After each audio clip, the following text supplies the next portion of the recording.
We're live. All right. Hey. How's it going? All right. Hey, welcome to Mort's Magical Wares, where the XP is fake, but the magic potions are real. Don't drink the black one, though, because you'll die. Wait, what? So this is basically our first stream. I think we've collectively as a group never even played together. I think separately we've done games where we've each played in our own little things. We've done our and this is probably my third campaign ever run. But here we're trying to just do something exciting. We have the whole reason why this started was because there's a person who was remote down the bottom side of the screen. And basically came to the conclusion that, hey, if we got a microphone, we got a camera, let's hit record. And then that quickly evolved into let's stream it for other purposes. So I think we're doing a game in what we call Primeval Thule. It was done by Sasquatch Games, which is this guy. A couple of us kickstarted it probably about a year and a half ago, and I fell in love with the setting. I really enjoyed it. It's a sword and sorcery style campaign where if you've ever seen Conan the Barbarian, like some people have, probably not the DM, but if you've seen, I've heard that Conan the Barbarian is a perfect representative of what this campaign is like. Very barbaric. Wilderness is extremely dangerous, and people are all jerks here, and you can't trust to survive in the cities either. So I've kind of tried to come up with a little story for us to kind of play through and see what we can take from there. But without further ado, I think we take it from there. Unless other people got some things. Ready. This is our first stream, so I will say this: if you do see audio issues, there might be some mixing problems. There's probably going to be some cutouts. Heck, maybe the stream might even just end early. There was like thunder and lightning earlier.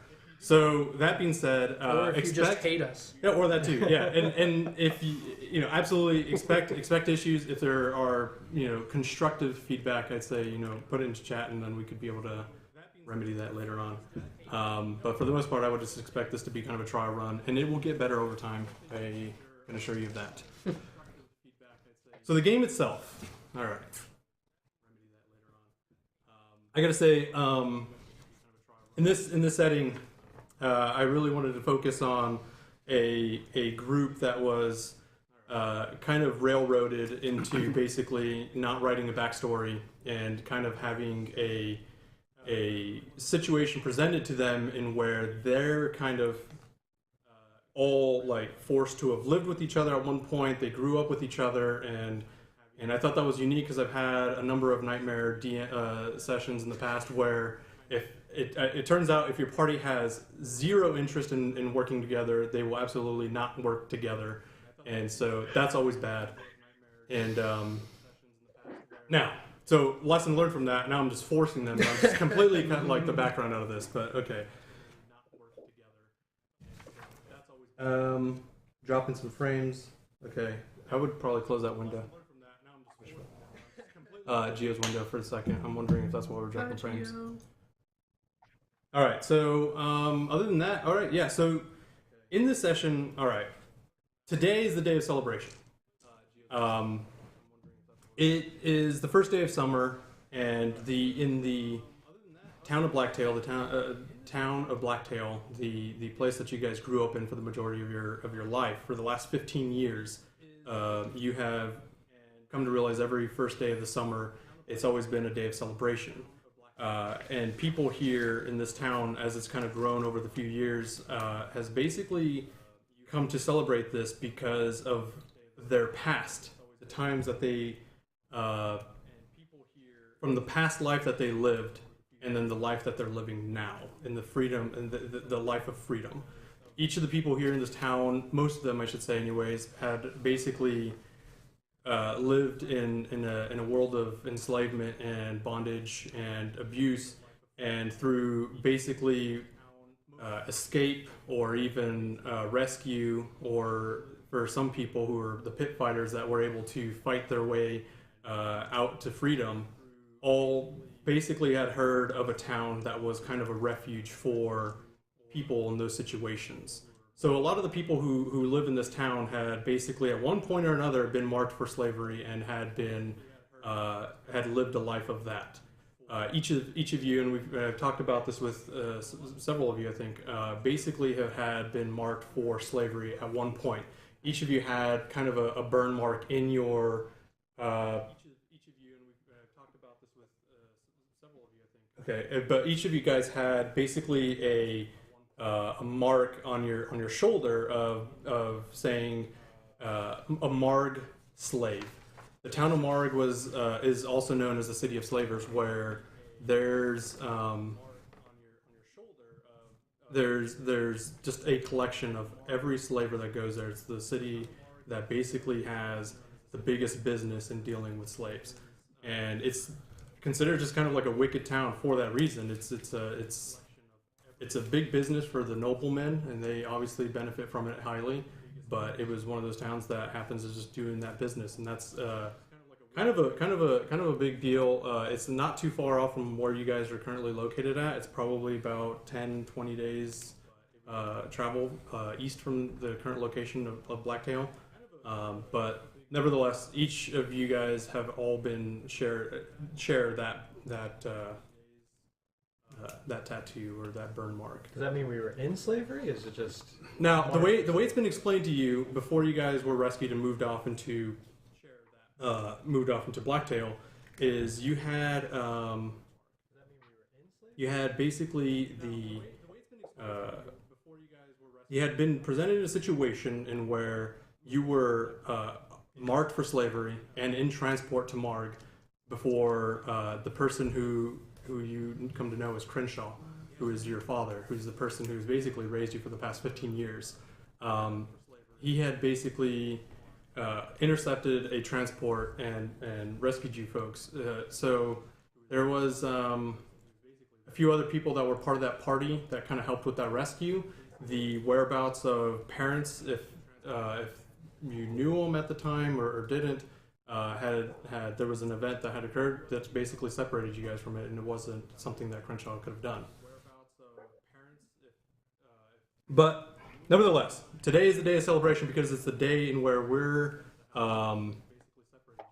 are celebrating our freedom. And so you're sitting all at the table at the beginning of the morning, and the celebration, as it is for every year, is basically everyone kind of comes out, sets up booths. There's competitions going on. There's like eating contests, games, and just kind of all around fun and events that kind of occur throughout the entire town. And right now in the morning, you kind of are sitting around. You're sitting around the kitchen table, which you've sat around for the last 15 years every day. And at the end of it, you see Crenshaw, who's a extremely built man who has completely white hair. He's extremely old at this point, but despite all that, he's very nimble, very very capable, which is why he survived as long as he has. And he kind of explains to you. He says, "Finally, after this time, proud of you guys to finally have this time to celebrate. We've come together. It's been 15 years, and we've have enjoyed that time. And many of you guys had learned various skills and have acquired basically different abilities that help you guys survive in the wilderness, and that's something to continue to work towards."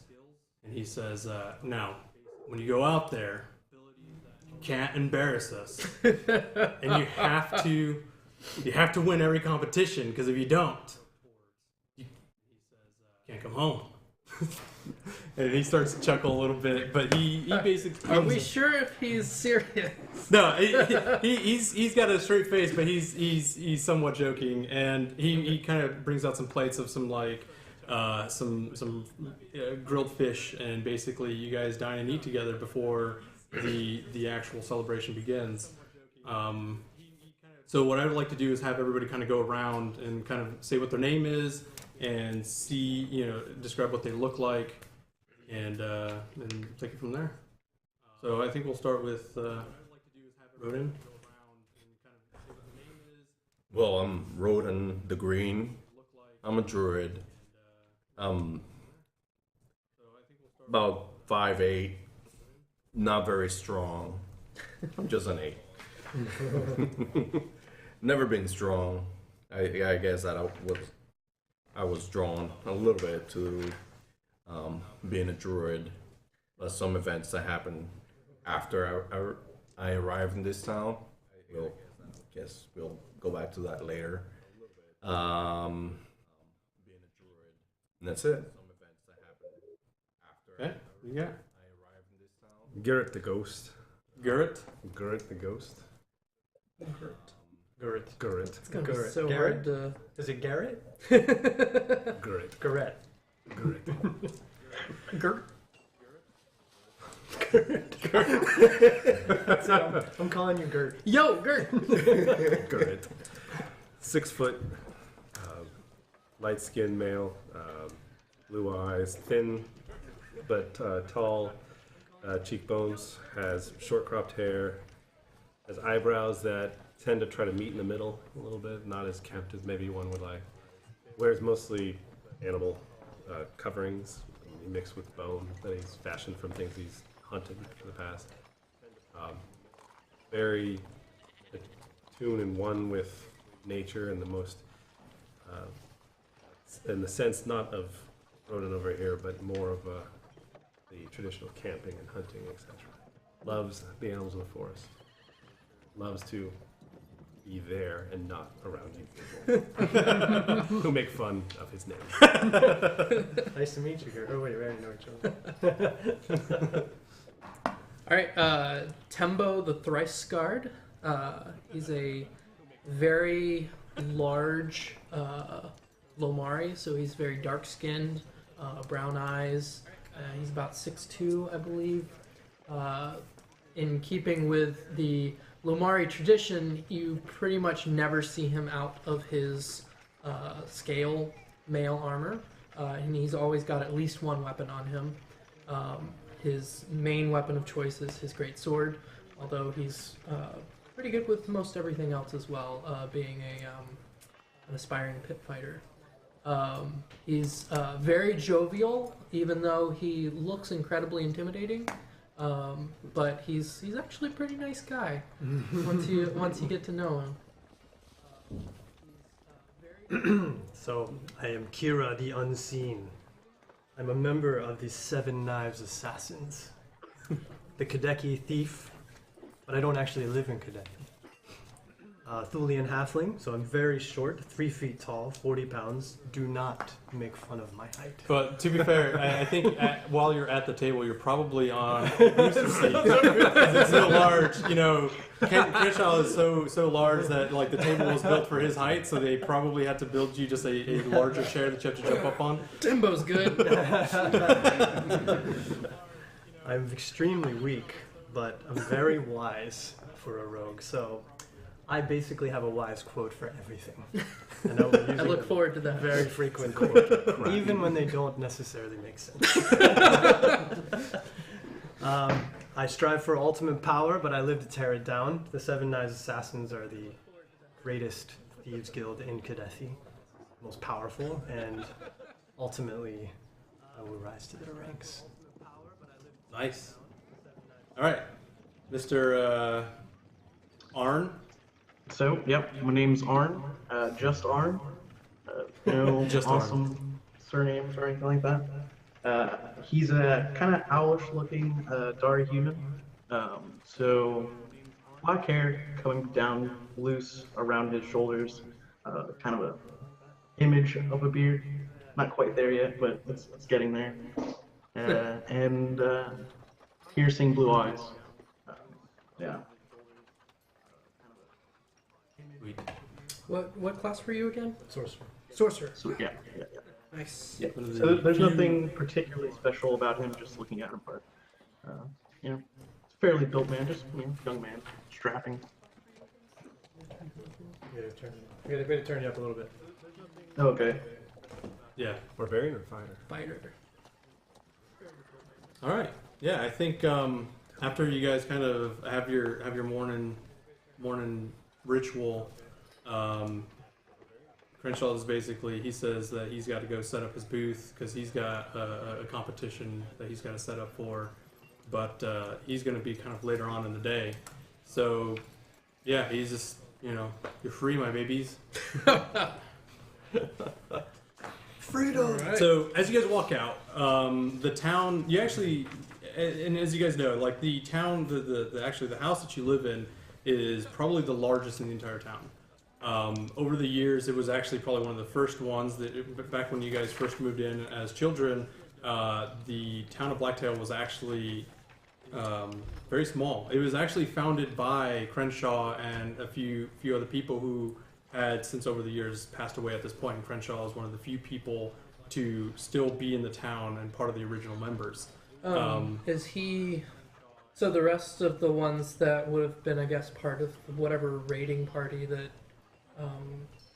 rescued us, are they all gone, or? Yeah, no, they had all passed away basically. Okay, so at this he's the point. last of Yeah. those. Okay. So he's the last of the group, and they had all kind of founded this town, and because they had all at one point also been enslaved, and basically swore to build up a town that basically focused on trying to protect those that were needed and rescue them based on who they would find. And so it's very common to see that they, after a certain age, they would train their people up of the town, and after a certain age, or after having been part of the community for a while, you would then go be part of a raid that goes out to go accomplish a mission of some sort to help benefit the town.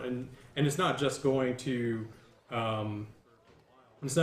go to like rescue people either. The town, there's not a lot of Like farmers. supply runs It's and about stuff. supply runs. It's also about like trying to go out to protect the village from a nearby threat in the wilderness or something like that. And no doubt that Gerrett would have probably been on one of those expeditions in the past, because a lot of the times it comes down to the wilderness. There's no barrier around this village, and so the wilderness slowly starts to try to encroach onto the land, and it's almost always going to be terrible horrors that come through, or I should say monstrosities and other crazy beasts like giant sloths and vipers and things like that are abnormally large. Is Crenshaw or any of the other members that passed away, were they trying to do anything beyond Blacktail, or was it just like, we're gonna hang out in Blacktail, Blacktail's cool, let's just make sure we protect our homeland? And I think when the original idea behind that was that you would have a place, kind of like the way I kind of thought about it was almost like the Underground Railroad, in where there's basically this idea that there is hope for another life for some of the people that start to hear about this rumor that, hey, a town exists, there's sanctuary somewhere, and we just got to hear about it and find out where and how to get there. And so there's this idea that they kind of establish themselves here in relation to the rest of the map. Blacktail is almost as far southwest of the world as you can get, and it's on the coastal town. So actually, behind the house that you guys lived in, and the point I was going to make was that the house is the largest because when you guys first got into there, you guys were just very small children, probably about 5, 6, 7, 8 years old. what do you mean small? and so you guys, the town, the house you lived in was very small, but over the years you started building on additional rooms so you guys could all be part of this place. And so now So it's this just thing's like this weird janky. yeah, like, there's just like boxes It's- kind of attached to the house. It's extremely abnormally shaped. I actually started to draw something out for it, but it's like a Windsor it's house. basically in, exactly like a Windsor house with just like little blocks kind of attached here and there. Nice. But because of that, it is still one of the largest houses there. Behind it is the ocean, and basically there's kind of a dock that goes out there. There's very small boats that some of the people kind of go onto, and they just go out to fish. But it's not a major port or anything like that. But you occasionally do get some boats that come in there from like pirates, or even just people who were trying to look for sanctuary that were traveling via the sea. So there's that aspect. But But other than that, I think the community itself was mostly just kind of built to be, let's start something here, kind of in the middle of the wilderness, and you're in between some big villages, I think, or big towns. If I look at my giant map here, I can't remember. So you guys are actually next to Imistrol, Why isn't that hanging right behind you on that? Yeah, that's actually a good point. And I don't even think the camera would be able to even pick this up. Doesn't even matter, but you guys, if you look at the whole world, you're like basically right down this way. And Imistrol, which is one of the biggest towns here, is actually not too many days away from you guys. And to give you guys to at least give some people an idea, this is what we call the claws of Imistrol. This is the region that we're part of. And obviously it takes name after the main capital, which is Imistrol, which is the city of elves, which there's some mystery behind that. Which town was that? Imistrol. Imyst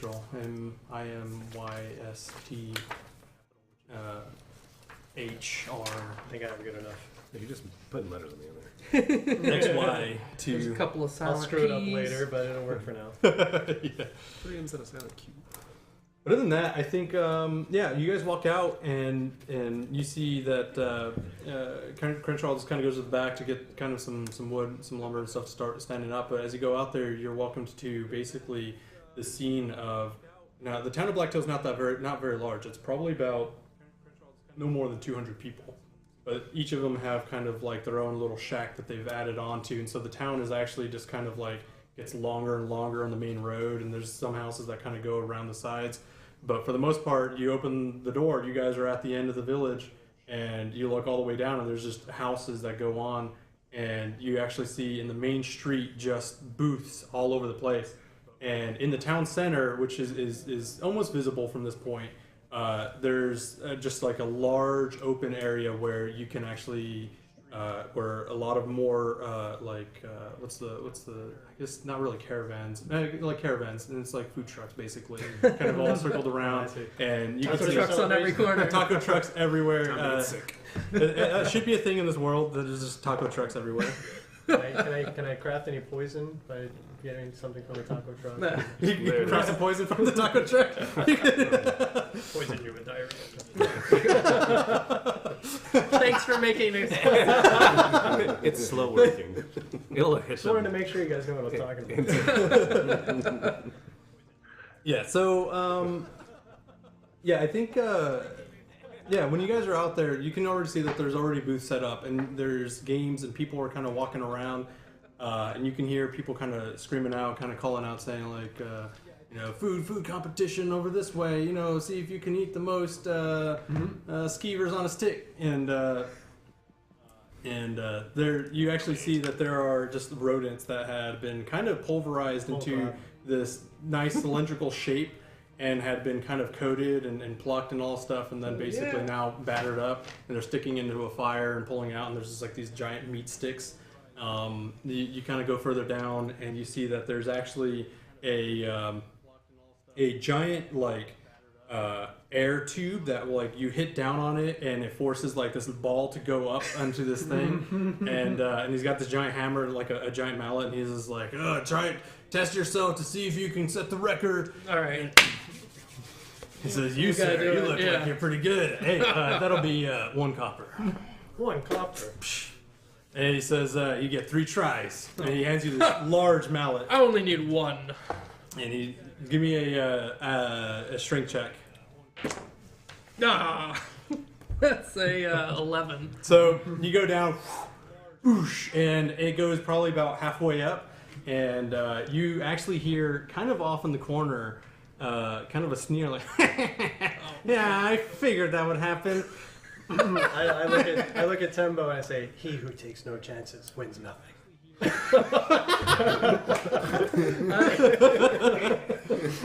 At this point, I'm assuming that Tembo is kind of used to these nonsensical things that you say.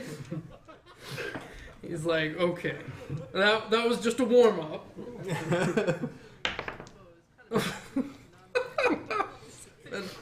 He's like, wow, that's quite the warm up. And in the back across the street, I knew it. You can't hit it. I'm gonna make a note of where that voice is coming from. Like, Oh no! can I- At this point, you recognize it because it is a common rival that you've seen, who is a person built very, very, very similarly to you, and has With a douchey perfectly voice. clean teeth. Every time he smiles, you turn around and you look at who's laughing. He's like, and he's just like totally animatic, and he's just like, you know, he says, "Yeah, I knew it. You've got nothing on this." all right. He's like, "You will not make this check." That's a 14. So it goes just a little higher, and you actually see right where the top was, and there's a name right next to it, and the name is wait, what did I have written down? It's Nathy. Nathy? And you turn around, and that the person who is kind of making fun of you is Nathy, and he says Nathy. and he says, here, let me take a try at this again. And he basically tosses a copper coin, and he goes, and he's and it goes basically halfway up. And he's like, yeah, gotta work out here for a little second. And then he goes down. Oh, is that so? As he goes down again, he's boosh and hits it, and it goes basically all the way up to higher than yours and higher than his actual record. And he has. He just says, "Yeah, I knew it. I'm the greatest." And he sticks his fist up, teeth gleaming, and he just basically walks off. He says, "I'll see you at the pit." Yeah, you will. Knock those pretty teeth right out of your mouth. So is he like his size? yeah, and very similarly built, and basically has a very arrogant attitude to him. He's always been that way. He's always been basically just kind of the town, The asshole. the town jerk. Yeah. Let me see. What am I playing here? I'm not getting any of the audio back over here for some reason. Well, hopefully people can hear us. Arn. Gio's just sitting there ignoring. Okay. But anyway, let me turn it up a little bit so we can get some of this background sounds. It's supposed to be pretty soft though. So yeah, I think you guys continue down. There's actually, once you get to the main area, you see that there is a couple archery. What do they call those things? Those pads set up, and they're basically 200 yards out, and you hear there's another guy there who actually you knew as kind of your master. Or has helped train you at one point or another, basically running this booth, and you see that there's another female there who you recognize as Alkesh, and she basically is just landing it every time. She was another really good archer, Alkesh, Alkesh, and she basically is just letting him loose, landing him every single time, and you see what is it, Nathy kind of walk up to her, put his hand around her, and is like, "You should have seen it. You should have seen his face." So as you guys walk by, she takes a glance at you and recognizes you. She's not nearly as forward as Nathy was, but. She says, "Here, you take a try at this." And as you see her work, and basically it's a bullseye pretty much all 3 times. How many arrows? You get 3 chances. May your luck be better than mine. Oh, let's hope. I look at Gert and I say, "Doubt is the key to knowledge."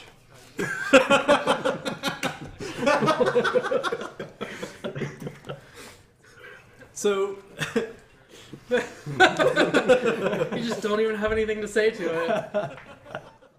I have no words. I'm extending him. So you go up to the booth, and your master Iriel is basically he's there, and he says, "Well, you know the name of the game, 1 copper piece, and You get 3 arrows, and you see if you can shoot. Flick a copper. All right, he pockets it, and what do you got? Pull the. Give me a give me an attack roll. All right. At least you get proficiency. Yeah. Quite a bit easier. All right, so you do manage to hit it. It's just right outside of the bullseye, and it's like sideways. It's like you overarched it, and it just happened to get close to it. Grab the second arrow. Try again. Nobody's gonna watch the stream if we just miss everything. 22. Oh, nice! All right, and it There goes. we go. This time, you put your focus to the center, and the arrow straight into the center. Perfect bullseye. He says, "Do it one more time." Might as well. 17. All right, yeah, it goes right into the center. It's not right, next to it. It's almost kind of towards the edge, but either way, you still hit the bullseye. And Elkesh says, "Oh, that's pretty good. That's pretty good. You've done better since the last time we had this, but not as good as mine." And she's and Town's and full of dicks. I didn't want Tembo to be the only one. yeah, To feel poorly. and she says, Slap you on the back. Yeah, I appreciate yeah, that. you better make him feel better. Come on, Alkesh, let's go. So he takes off. Oh my god. You're doing a really good job of making me hate that character. All I can see is a cartoon. Especially At the fist up. Yeah. It's like whatever the bad character was from that kid show. The one with the weird heads. The The one. weird heads. Oh, I can think of it. Just exercise was the main focus of it. I can never remember the name show. Wait, what? I don't. What are you talking idea. about? You have a kids. Oh, Something town. Oh wait. Yeah. Yes, that one with the girl that was turned into a meme. yeah. Yes. Yeah, Yes, okay, yes, all right, yes, all yes. right, all right. Oh, what is that? The mask and it's got the huge nose. Like, Now I'm gonna yeah. think Lazy about it Town. all night. Lazy Town? Yeah, I think it's Lazy Town. Lazy Town. That's Yeah. it. The bad guy in that. I didn't know that. Shindon. Guess. So you guys go further down. There still is another. I think you guys passed back over the skeever eating contest. And Hey, is Nathi around? no, Nathy and Alkesh right. both I kind of want to took do the off. skeever test. All right. Tembo's worked up an appetite. He says, actually, it's a very old lady, and you know her as Rowena. She's basically she's old enough. She's basically like the town hag. She cooks all the food, and it's all basically just nasty. Just but all skeevers all the she's, time. She's just been old. She was like an old cook in her heyday, but has since then just kind of like gone half blind and doesn't really know what she's putting in what she's making. I'm writing town hag / chef. Doesn't seem like a good name. So she basically she says, "Oh, my pretties, yes, I have several collections of these skeevers here. The question we need if you're going to join the competition, we need to have some competitors though." What are we competing in? Boys. Eating. Arn. Eating. Oh gosh. I'm down for some grub. Smacks the table. Although this is actually a pretty dense table. I was hoping for more of a bang. So Maybe it came through on the mic. we've got Arn, we got Tembo. Who else is going to sit in there? I'll try it. You probably don't have a big enough I stomach. cannot eat too much. Rodan sits down at the table and she's like, "Hold on. Someone else was interested in doing this. Let me see if I can find her." I was about to say, And, people and- now here. And she calls Shiel, and she basically you see a woman across the street kind of look up, and she was like basically trying to buy some jewelry, and she is another basically built female barbarian type character who is built, and you also know that she is part of Nathy's group, and so she shows up and basically comes up. She's like, "Oh, it's good." She's actually really hulking. Like she's not big boned or anything, but she's just really built, strong. I think of the Snoo girls from Futurama. Oh yeah. Maybe not as tall, but definitely as built. And so she comes over and kind of sits down, and she says, "I'm ready." Deep voice and everything. I say to the group, everything in moderation. that doesn't really work here. You know what the point of an eating contest is, right? Speaking for myself. All right, I got you. So she, Rona basically comes down. She places down 10 of these fried cylindrical meat skewers, and basically places them right in front of each of you guys. And she says, "All right, now this took me a long time to prepare. This will be 1 copper piece out of each of you, and please, try to enjoy it while you're eating. The goal is to eat as fast as you can."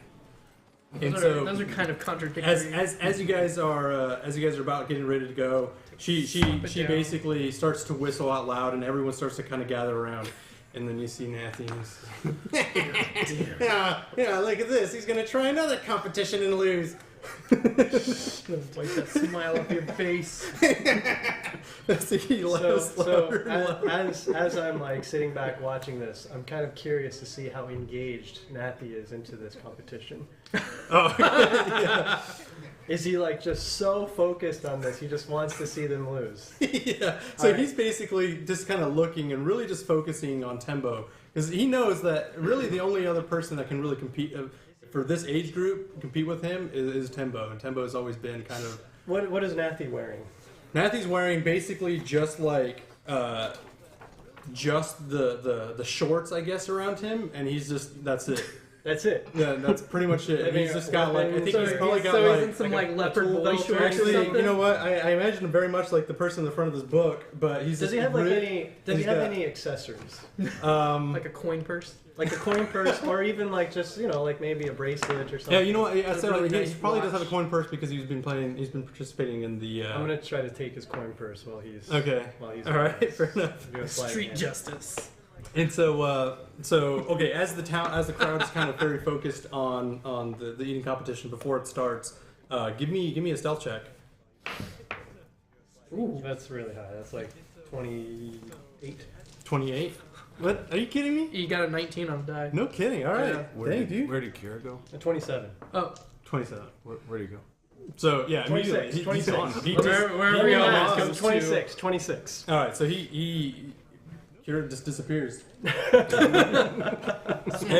it's actually quite easy for him because Kira actually has the ability to just kind of like walk through everybody's legs because he's so small. He's shorter than half of almost all of the barbarian people in this town, and so you just kind of, and so He's seen a lot of bad. yeah. To be fair, people there's not a lot under those loincloths. People, I was gonna say. I mean, most people are just wearing like little bit some of furs around here, I'm used to and coin purses. All right, yeah. So Coin purses. Oh.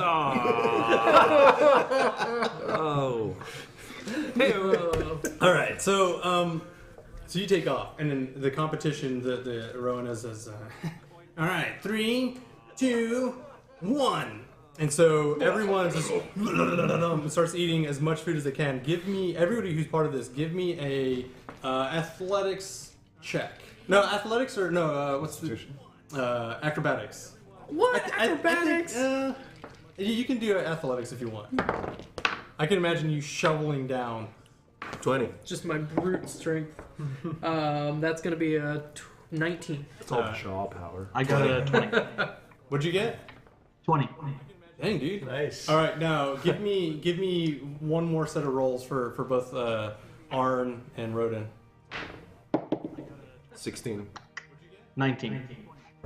So as you guys are consuming, you're almost like in a close race. It's basically these skeevers have almost like a very juicy interior, as if it was like really cooked fast on the outside, but since it was so pulverized and smushed together that it's like crispy, but like it's hamburger meat. But it's like hamburger meat and very crispy hamburger meat. And as you guys are consuming this, you realize that the bones are still part of it, and it's almost like sardine bones, where like they still crunch and dissolve in your mouth almost, but they're straight up just skeever bones in this thing. And which is It's okay because Tembo actually really likes skeever. so he's So that's why I'm losing, because I am actually savoring it a little, and I just kind of lose myself in it. So Shiel basically is one of the last people to win. All right, now give me a sleight of hand check. Lucky. Okay. One. Oh, That's not not much good. better. That's not gonna be great. That's a if I can math, that's a 13. A 13? No, that's a yeah, that's a no, it's an 11. Get your math right, man. Dang, I know, dude. right? I got a math. So I think you managed to basically start to undo the purse as you start to, and he takes almost no note of this because he's just like standing there. He actually has his arm around Alkesh now, and he's just staring so focused and intently, and he's actually cheering on for Shiel. But I think you undo like the string, and it falls down, and he looks down for a second. But doesn't really take note of it. But yeah, you do manage to take it, just barely, as and then you just walk off into the distance. Maintaining my awesome stealth check. Yes. Just disappear back into Roll me just a d20. 13. 13. All right. Yeah. All right. So I think when you open up the purse, you do see probably about like 3 silver pieces and 10 copper pieces. All right. So I'm not actually intending on keeping this. Okay. So let me like, is like the competition over? 'Cause I want to take like an action when the competition. Yeah. So the competition just ends as soon as you finally Okay. take the purse and you. So I yell out, I was like, nothing, and I'm like, I got the coin purse and I'm just kind of tossing it up. I was like, in bad things be slow, in good things be fast. And that's it. I'm just like curious what his reaction is. Like He turns around. He's like, "What? What? You swindled me. You should have Give me that back." Yeah. And I just toss it to him. So I'm on to you. Next time, I'm gonna get you real good, midget. And he just like runs off. Oh, I'm infuriated by this. but I got a little bit of revenge for just being able to do it in China. So pre-revenge.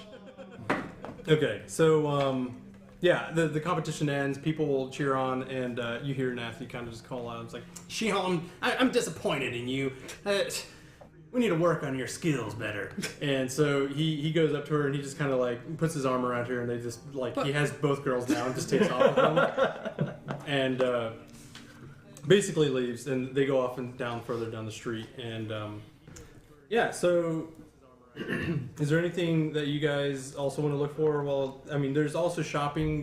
There's people who kind of come up with crafts and jewelry and trinkets and all that stuff like that. But other than that, that's... No. There's some of the... Tembo doesn't have time for jewelry and Is there anything silly that's trinkets. brought in that's exotic? During Exotic? like from another place, like from any cities or anything, or is it just... Yeah, what are you looking for? Well, anything to, like, because one of the things that Gerrett likes to do to avoid the hag's cooking is to do his own. So, because he likes to dry meats and have his own things out in the wilderness and have the ability to cook a decent Some, meal like, when saffron or... when he's out there. It helps. Never. So are we aware of like the most affluent towns, like where the Atlanteans might be hanging out? You know that most, like, the biggest town in this world is Kodeth. Yeah. Okay, And, yeah. and so that's where you're going to find the most diverse set of peoples. But beyond that, I mean, there's several. The map is divided up into I think 6 different areas. I think that there's going to be. You see that there's actually a merchant from who's probably not too far north from here, Katagia.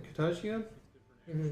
Yeah, isn't that to the The west? thing is, to the that's, west, that's right, the yeah. kind of places that might import exotic stuff, right? You might import from there. I'm just curious if anybody had brought back something from a raid or anything that Right. centralized right. for us the ability Yeah. to gather. So you actually see that there's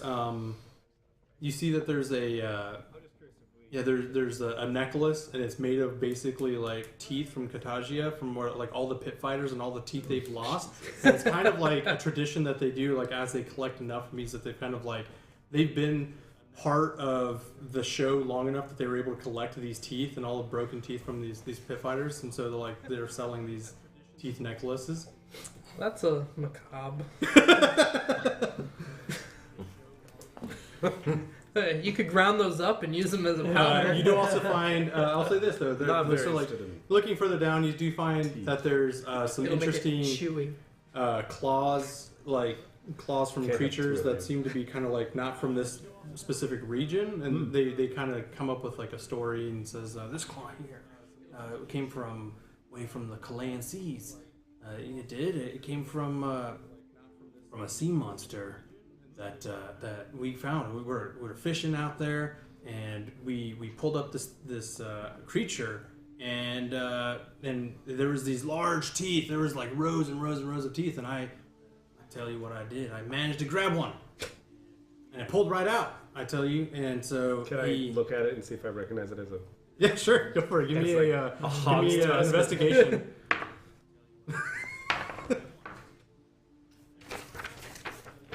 Very good. Would it not be nature? Yeah, you can do nature if Just you want. curious. 18. Okay, yeah. So, yeah, this person's clearly just lying. It's a standard tooth, probably from a from like what other kind of big sea creatures would they find that have humongo teeth? Like probably like a little shark tooth, but it's actually like you can see that it was chiseled a little bit to make it look like it was curved in a different way, and but yeah, I tell you, it was crazy. This great creature from the Sounds Chilean crazy. Sea. Whatever you say. Slap him on the back. So other than that, though, there's not too much import that kind of comes in there. There's, I will say that you do find one person who is there who's not like Rowena, who makes this disgusting food. One particular recently freed person who came from Katagia and was one of the pit fighters who kind of fought for his way to freedom, and also happens to be kind of like this big stew cooker. And he used to basically when he was kind of hidden away into their prisons and stuff, like he would basically gather some different items that he would be able to find and would make like really good what they called rock stew. And not because it had rocks in it, but because like they I was almost really seemingly hoping it would have rocks. yeah. So it would, but basically it was these potatoes that would grow that were just like all of the super hard stale ones after they would dry out would just be like rocks, and so he would just throw them in there and it would soften it up, and it would come out pretty good. So he actually is making his famous rock stew from Katagia. Keep saying Katagia or I know. Katagia? I'm trying to figure out which I one. don't know which it is, but it's safe play. What's his name again? Stew. Stu. What did they say it was? I don't think you actually You did. said Rwana or something, but I think that was a place. No, Rowana was the woman, the old hag. Oh, Rwana. That's right. That's right. Akima. Akima. K. Have I tasted the stew before? Yeah, it's super good. Then I go up to. But it's a rare occurrence that he actually makes it, because he has to get these stale potatoes from Katagia. That actually is the only place that they kind of grow in. Akima. But it's a rare occurrence that he actually makes it. Would you teach me how to make your stew? It's like it's a golden secret. How much golden? Does it have at least 6 different ingredients in it? Does it look like? So Or is it stale potatoes? And yeah, some you look carrots? at the pot. It's basically potatoes. You know that there's some herbs and spices in there that also seem to be kind of not from this area. It's almost has like a very kind of a bright scent to it, like it's curry or something like that. And yeah, it's like potatoes and curry stew type thing. And there's just like a little bit of some kind of chewy product in there. It looks like it might be maybe some fish or something like that. What's it worth? What, for the secret? The recipe. I mean, this is something I pride myself in. I couldn't possibly just give it out. This is what the value I bring to this town, aside from my hunking body. 2 gold. He that respects himself is safe from others.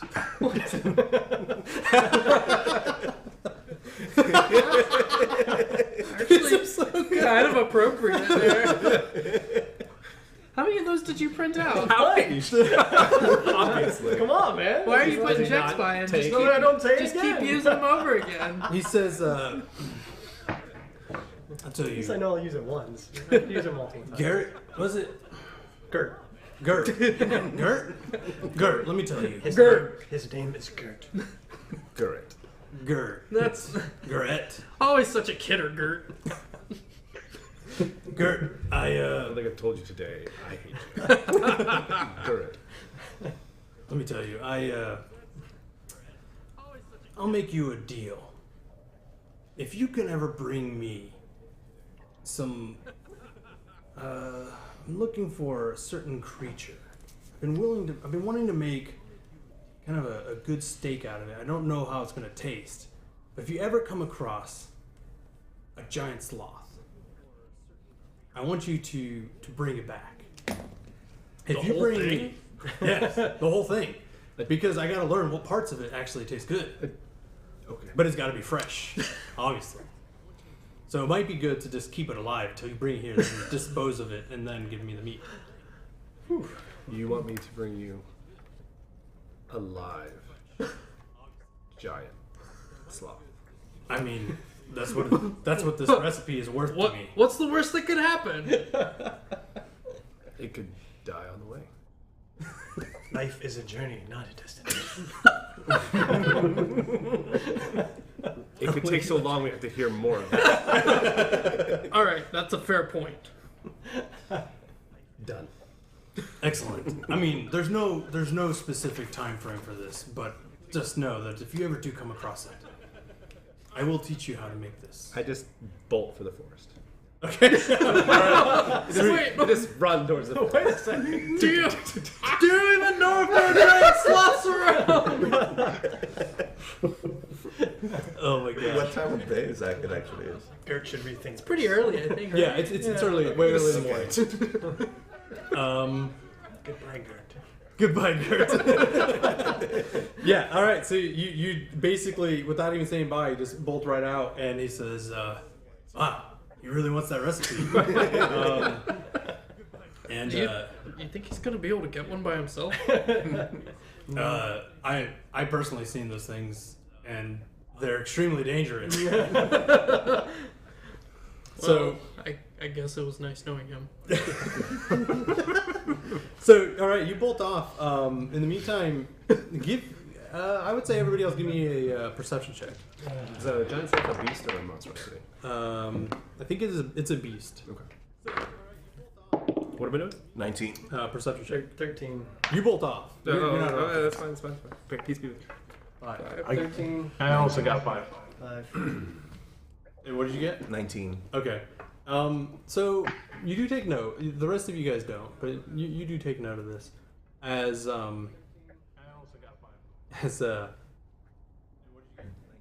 everyone's kind of enamored with the stew. No one's really kind of trying it, but it's there.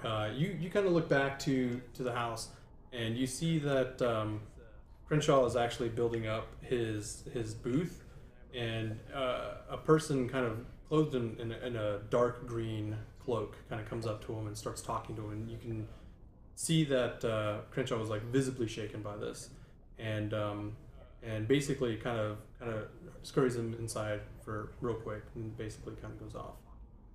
So we should take a break and leave the suspense right there. Do we need a break? I need a break. You need a break? Yep. Kidding me? You kidding me? Okay, yeah. All right. We'll take a break, folks.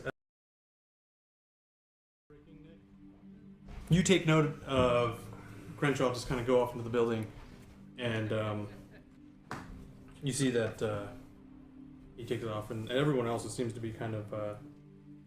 Yeah, so I called the attention of Timbo, Arn, and Kira. Obviously not Gert. Yeah. Well, I'm just like completely distracted, like telling them about how great the skeevers were and stuff. You know, like we're just so juicy this time. Like, It's just so gross. guys, Oh, the guys, bones. Oh, no. I don't know what it is, but there might be something wrong. What? What was his Crenshaw. Crenshaw? Crenshaw just seems to have been visited by a guy in a green tunic, and they just rushed into the house, and I'm kind of worried about what may be going on. He didn't look happy, so I think we should go check it out. He who flees at the right time can fight again. Right. Okay. Let's go. Oh my gosh, it's just so good, dude. They're just off enough. You're like, no. All right, fair enough. Like a walking fortune cookie. Can you like just at one sometime be like your lucky numbers are 5, 8. Don't tempt me. All right. I'm gonna kind of loosen the sword in my scabbard. Yeah. So you guys start making your way back. You be actually too see careful. that they are trying to set up basically like this like circle arena here, as if they're trying to get ready to like try to do a fighting competition. Oh yeah. And but as you guys kind of pass through that, you go back into the house, and you see that there is another figure sitting at the table with Crenshaw. Crenshaw sitting at his normal spot, and this guy now has his head, his cloak removed, and you can see that he's also a Dari human, kind of dark skinned, and basically looks to be kind of extremely hurt. And you do recognize him. He's Marik. That's his name. And Marik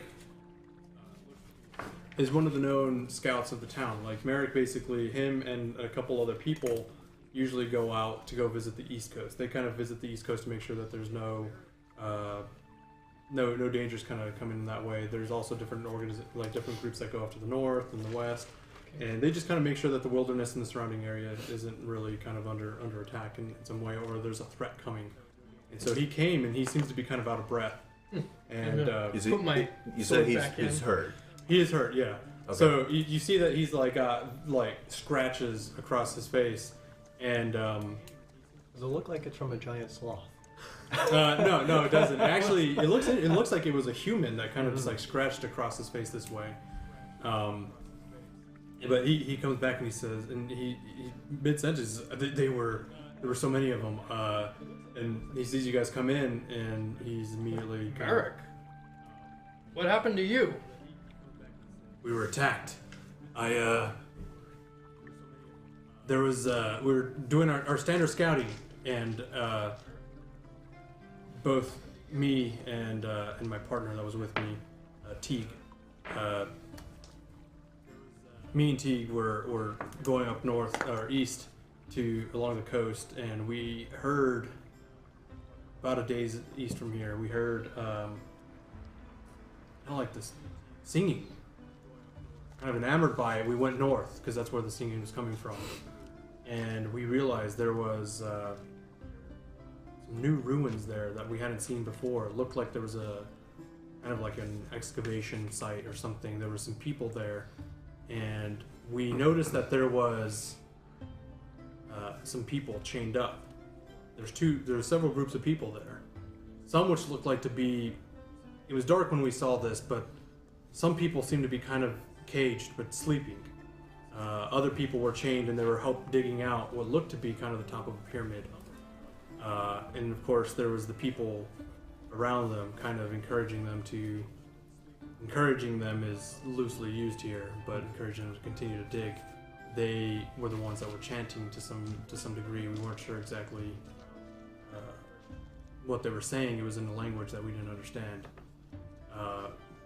They heard us. We weren't sloppy, but it was interesting because they kind of just knew we were there. And they captured Teague. I tried to fight back, but it was hopeless. I almost think that it was a trap, given for us. But I had to come back as soon as I could. I needed reinforcements. There's probably about a dozen people there, not including the people that are chained up.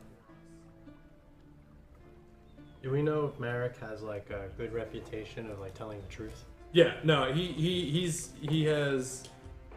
been a very good scout, which is why I think to this point he's almost always been kind of like, okay, you and Teague are like the Eastern Scouts, and because they're very effective at it, and so the idea that Marik would come back minus a person would almost seem kind of unheard of, that they wouldn't be they wouldn't come back together.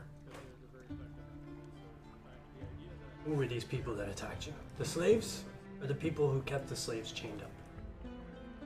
They looked like they were humans. I mean, they didn't look out of place. But it was the people running the slaves, basically. You said there were only a dozen of them? That's what it looked like. What are we waiting for? Let's go! I don't know what they're trying to uncover, but there was something dark about it. And the fact that they just knew exactly where we were at. I said, we were unseen. We're always unseen. We're very careful this time. I am the unseen. Yes. I feel like that was like this condescending like, okay, buddy. Sure you are. You're the unseen. Do you need your chair? I didn't see you there for a He's second. like, You're behind the top the of his table. head. The table covers it. I'm gonna hide some. So, Well, let's get some people and let's go. Renshaw says, wait, before you get too excited. Let's bring this to the council and make sure that they're aware of what the dangers are. If this is in fact a trap, then there might be... But if they've got Teague, we don't have time to just sit around and wait for some old people to tell us that we can go. He says, I understand, but look, I will let them know you pack. If it's a day's east from here, the most you probably need is about 3 days. 3 days rations. We're gonna go back. When I get back, let's just assume that you go and make this trip. You bring Teague back. I wouldn't go exploring any ancient ruins, considering the nature of the area, unless absolutely necessary. And he basically he puts on his cloak and he takes off to go to visit the council. I asked Marik if he wants me to take care of his wounds. He says, "No, the town healer should be able to take care of me. Save your energy for the trip." All right. Like Gerrett, I just like take off running up the stairs. So as Gerrett is now out on the tree, what are you doing? Looking for a giant sloth. Okay, yeah, give me. It's like, can I roll yet? Absolutely. We gotta explain all this to him when he gets back. 9. Right. Okay. You start kind of looking around, and I imagine kind of how we said in break. You kind of just run up to a tree. You look very quickly, and you do. I mean, obviously you're not skillless, but you do work hard to realize that Something there. I mean, the last time that a giant sloth came from around this area specifically has been maybe 5 years. You know that they grow. They kind of graze Like, further north from this point. if they a lot came further this close to town, this dude wouldn't need you to go off and look for them. I mean, I'm just saying. I wasn't doing an eating contest. I wasn't gonna go show anyone else something archery, so take a look. So we did grow up together. so I think you do look around. You don't take note that there's been any evidence of a giant sloth around this area, but that's not to say that they don't graze around this place. They do exist. The last expedition you went on, you do know that they are further north from this point, and potentially to the west as well. And Marik and Teague were in the west. The American Teague went to the east. Oh. East, Yeah. yeah. No sloths for you. Sorry.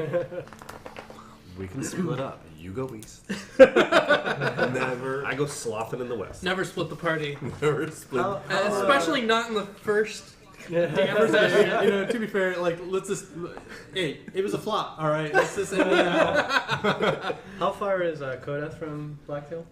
Crodath is like Really far away. Very far away, yeah. I'll tell you because I have an awesome chart here. You'd probably want to take a boat. You're near Imistral going to Kodath. It's gonna be basically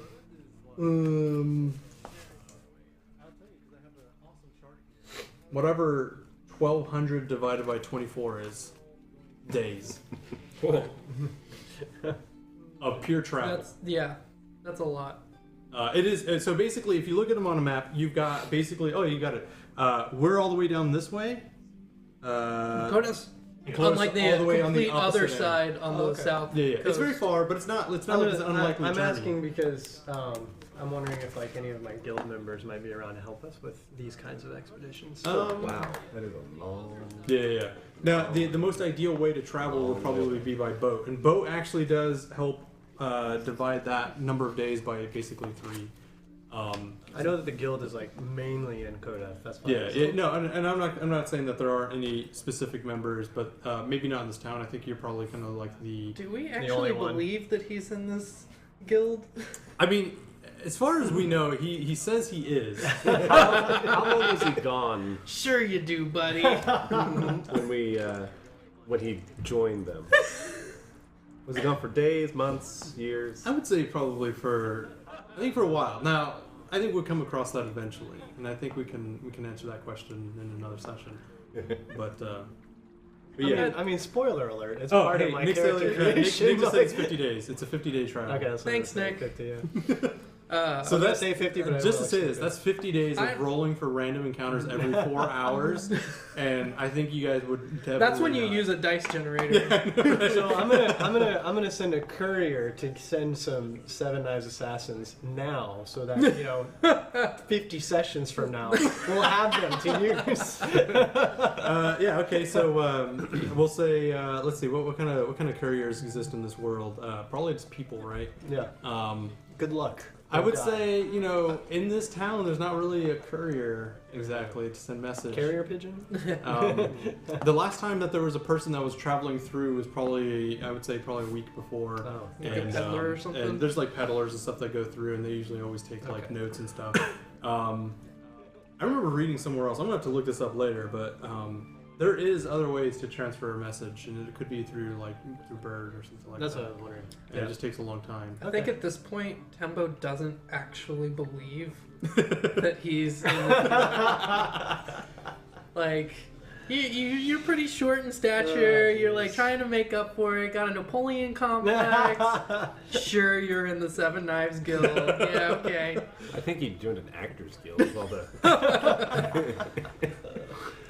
So, yeah, I think you guys kind of find your way. I mean, what do you guys do to prep? Yeah, we need a donkey. I come back. Okay, so you after kind of. Yeah. Do you tell Kima at all, or not yet? I think that was kind of just like here's a quest. No, to go out I and about. he understood. Yeah. He understood. It was also a way for him to exit the situation. No, I just head back, look for Tembo. So you're just like super socially awkward and like. Well, he prefers to be by himself, but I look Take to see running where up. Tembo went. All Because right. he's the easiest one to find amongst everyone. Gert, they found a giant sloth in the east area. We must go. I look at the faces of everybody else. Look at Arn. And I'm just not even paying attention. I'm like packing my bag. I am just like ready to go. I let him know what happened. I didn't think Tembo was told going to him be out. excited about it. So American teak were attacked, and teak has been taken by a group of people that are digging in some sort of ruin. And to take teak, So that's Tempo, that makes Yeah. much more sense. Yeah, I like the giant sloth story. we gotta go save him. I did too. It wasn't really well thought out. No, No. spontaneous. Yeah, you gotta work on My that. equipment is way too heavy for me to carry. We need a donkey.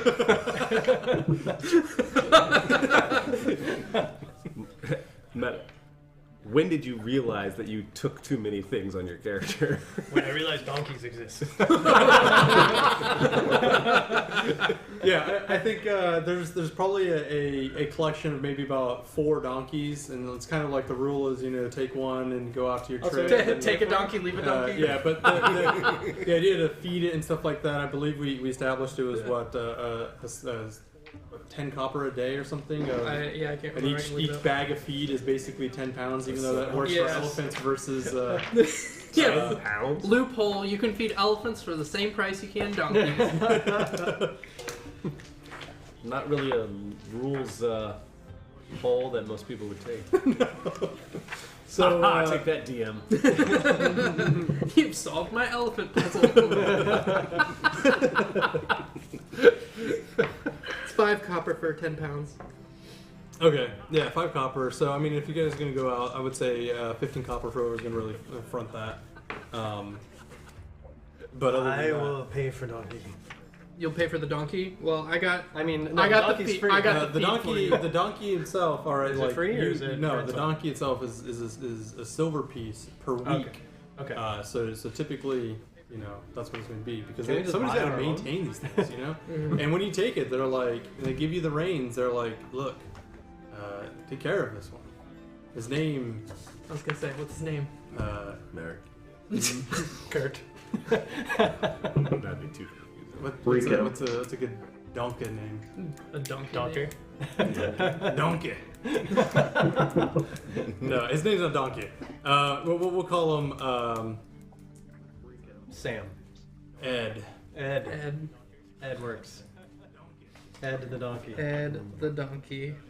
So you have feed. I have Yeah, rental. I'm like I sitting have there. rental price. I've got the feed.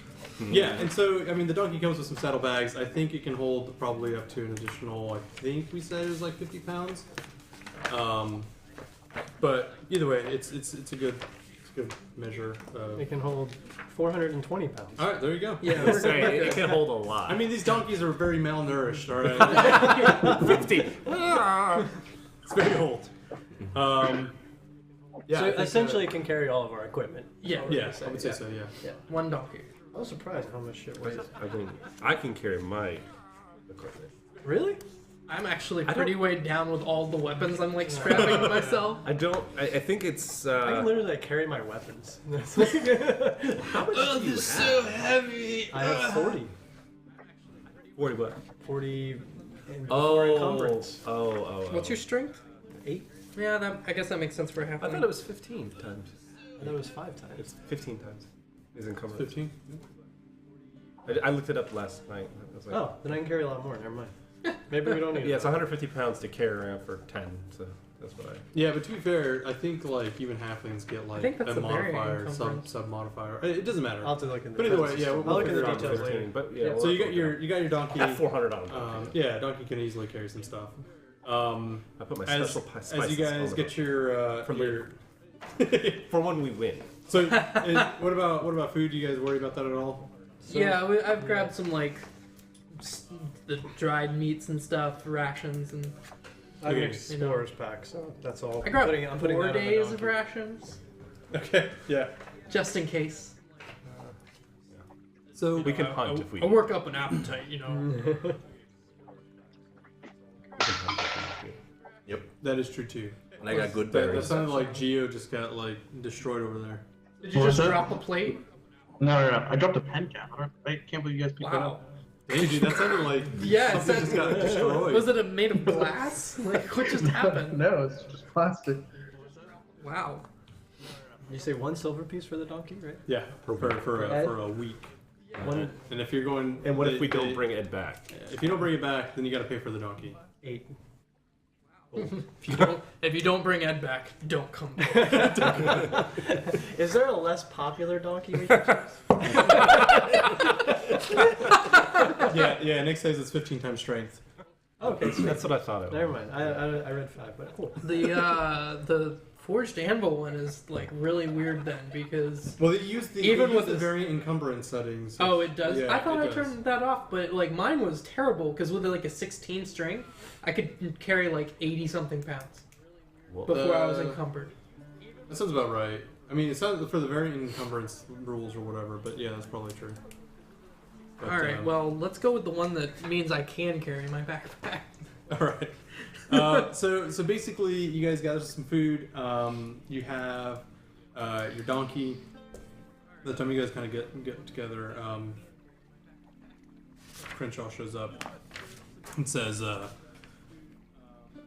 council has decided that yes, we'll let you guys go forward. This isn't. You got to understand, this isn't something that we can take too lightly. If it's a trap, we need to be on our guard, and." I don't think it matters if it's a trap. It does matter because if they have slaves to to reel us in and they're trying to take us and stop us, then we need to be careful with how we approach. And if Marik is correct in assuming that there's some other force helping them, whatever this pyramid could be, we need to be even more careful. Be careful on your way there. But other than that, it's a shame you're gonna miss out on the celebration night. But this is most important. I already got some skeever. I'm okay. That's disgusting. him and Rana are like, on bad terms. Like, she makes such terrible food and like forces him to eat it all the time. I'm like her golden boy. Like I'm like sitting there eating skeever, and she's like patting my back, like that's my boy. How much weight can she carry? It's basically enough for like a few skeevers, and that's about it. So, yeah, I mean, you guys now, if you think about like looking at this on a map, basically, it's Blacktail is on the coast, and the way Marik kind of sits down and describes it to you, he says, if you travel for a day's east, there's a point in which you find a large rock out in the water that looks like a turtle, Is there a trail? and then from there's no trail. Once you find that rock, you move north about I don't know, an hour's trip. What's an hour? Yes. Oh my god. Turns out I don't know what that is. Why do I know these things in my brain? And he just melts. No, so yeah, he's basically some managed. I couldn't really think of Till good. the sun hits the left shade. But basically, once you find the rock, you go a little north, and then, but at that point, he says to take care because they were able to find us, and we were able to. Take it, Marik's not going with us. He's like barely limping on his leg, and he's like not in a good Alright. condition. But I might. I mean, you guys are free to go out and solicit requests to other people. That No. Not talking to Nathy or anybody. I mean, Nathy is No, a this skilled fighter. This glory is for us, not those jackasses. Has Gerrett been that direction in his wide scouting or anything? Probably, I would say that most of you guys have been about a day's in all directions at one point, just to kind of really understand. Well, you're more familiar with the northern part because I imagine that's probably where your spot has been most familiar because that's where a lot of the wilderness is. You're not going to find a lot of wilderness on the beach, basically. You'll find the sea creatures that go off into the sides, but every once in a while you'll see the occasional creature that kind of comes out to the forest line of the beach, but that's about it. But yeah, all right. So you guys go off on your journey. Is there anything else you guys do before taking off? Actually, I'll make you guys roll. This is thanks to who's the guy who does all those really awesome videos? The awesome voice. Gosh, I just watched them all too. Morgan Freeman. No, he does all the D&D videos. Matt Mercer? No, the other one. McElroy? Griffin McElroy? name? There's another. I know Matt Mercer, Chris Perkins, and McElroy's. No, he does like the how to run your game. Oh, Matt Colville. Yeah, Coville. Yeah, so he basically makes his people. He gives he lets the players determine their fate with their rolls on random encounters. So I'll let someone decide. Roll a d12. D12. Yep. For a day's travel. I got it. 9. Okay. So you guys for your first night. Oh yeah, it is Eccoville. So you guys find yourselves kind of in a situation. You guys are kind of parked out. I'm guessing you guys just stick to the coast the whole way. It's actually quite a beautiful sight. Turtle Head Rock. Yeah, the first day you guys go and travel out, you kind of hang out, and there's nothing that kind of comes out at night when. Who would do the night checks? You know, I'll take a watch. I can't stay up all night, but Right. I'll do one with him. So Swap it off. So during that time, you guys do hear just the wilderness as it kind of comes alive at night. Of like just got my the sword insects like beside me, like and white like knuckled. I don't come out very much. Wherever I sleep, I'm gonna just hide. you're just gonna hide. He No, turns to to be his fair, right the and he beach lists is the not the squirrel woodlands. next to Like him. you can't really just hide in the beach. I guess you could just bury yourself. I am a master of woodcraft. I can attempt to hide in any. Okay, forest, we'll say jungle, marsh, or we'll small say that set. there's actually like just like some dead wood and it's Yeah, just hollowed out and you just kind Absolutely, my bedroll in there. fit right I in there? slip in there. Yep. of yeah. All right, so We just pick it up in the morning. just go. Just put this on the donkey in the So yeah, I think the first night kind of goes kind of expected. We'll say that I think in Thule it would be totally appropriate to have just giant mosquitoes that when they bite you, they just kind of like suck your life force out and destroy you. And we'll say the fire kind of keeps it off like away. There is legends of a town that basically just burns fires all the way around. And just like the town is kind of given the city of smoke because there's just killer mosquitoes all around it, and they just have to have constant smoke all around it. Let's never go there. But there is legend of a town that does exist as such. The night passes uneventfully though. We're all like sitting around at the fire and stuff.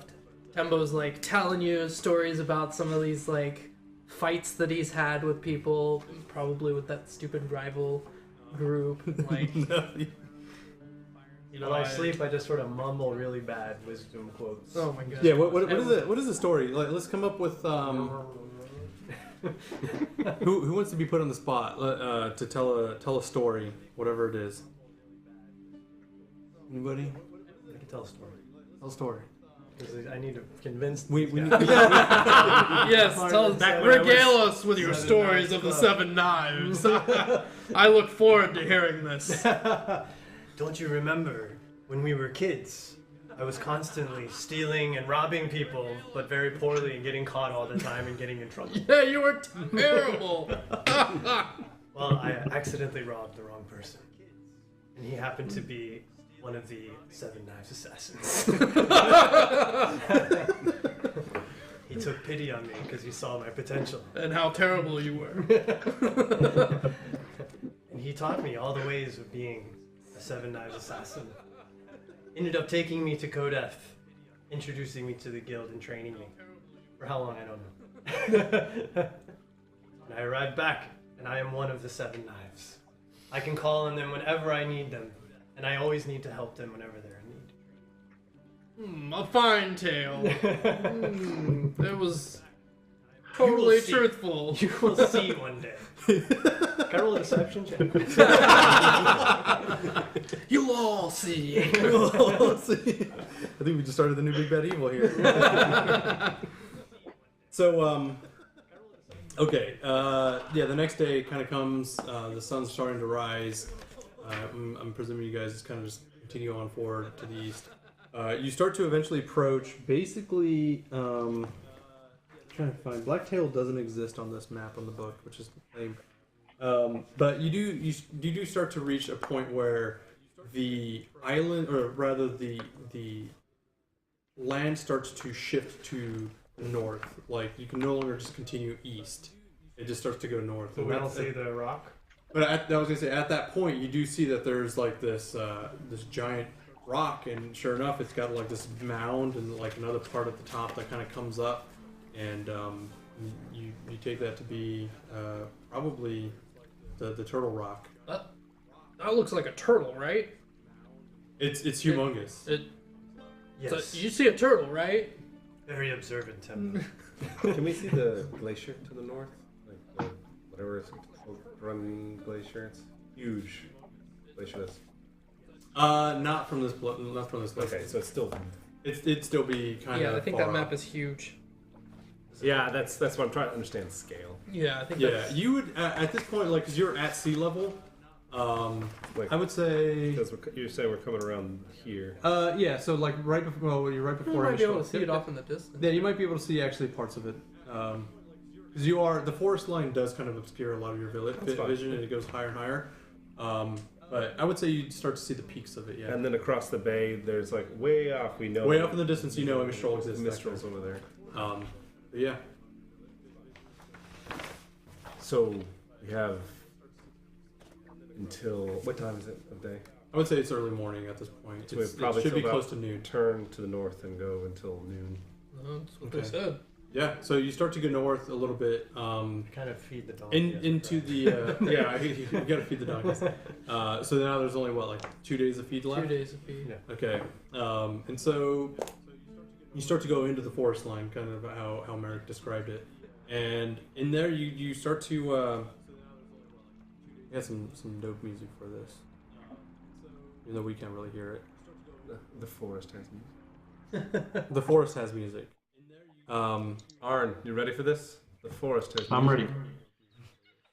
So basically, you guys start to go north, and you break the forest line, the forest entrance, and it takes you probably not even about an hour of travel before you start to hear the sound, the droning of what seems to be kind of like enchanting. Stop, everyone. And I'm going to slowly walk to that area to investigate as stealthily as possible. Okay, give me a stealth check. Jeez, that's a 10. Okay, you start to basically approach. You assume that you're unseen, as you so call yourself. Basically, taking your time. It takes probably about 10 minutes to slowly come up there, making sure you're not breaking any twigs. Using your training to the best of your ability.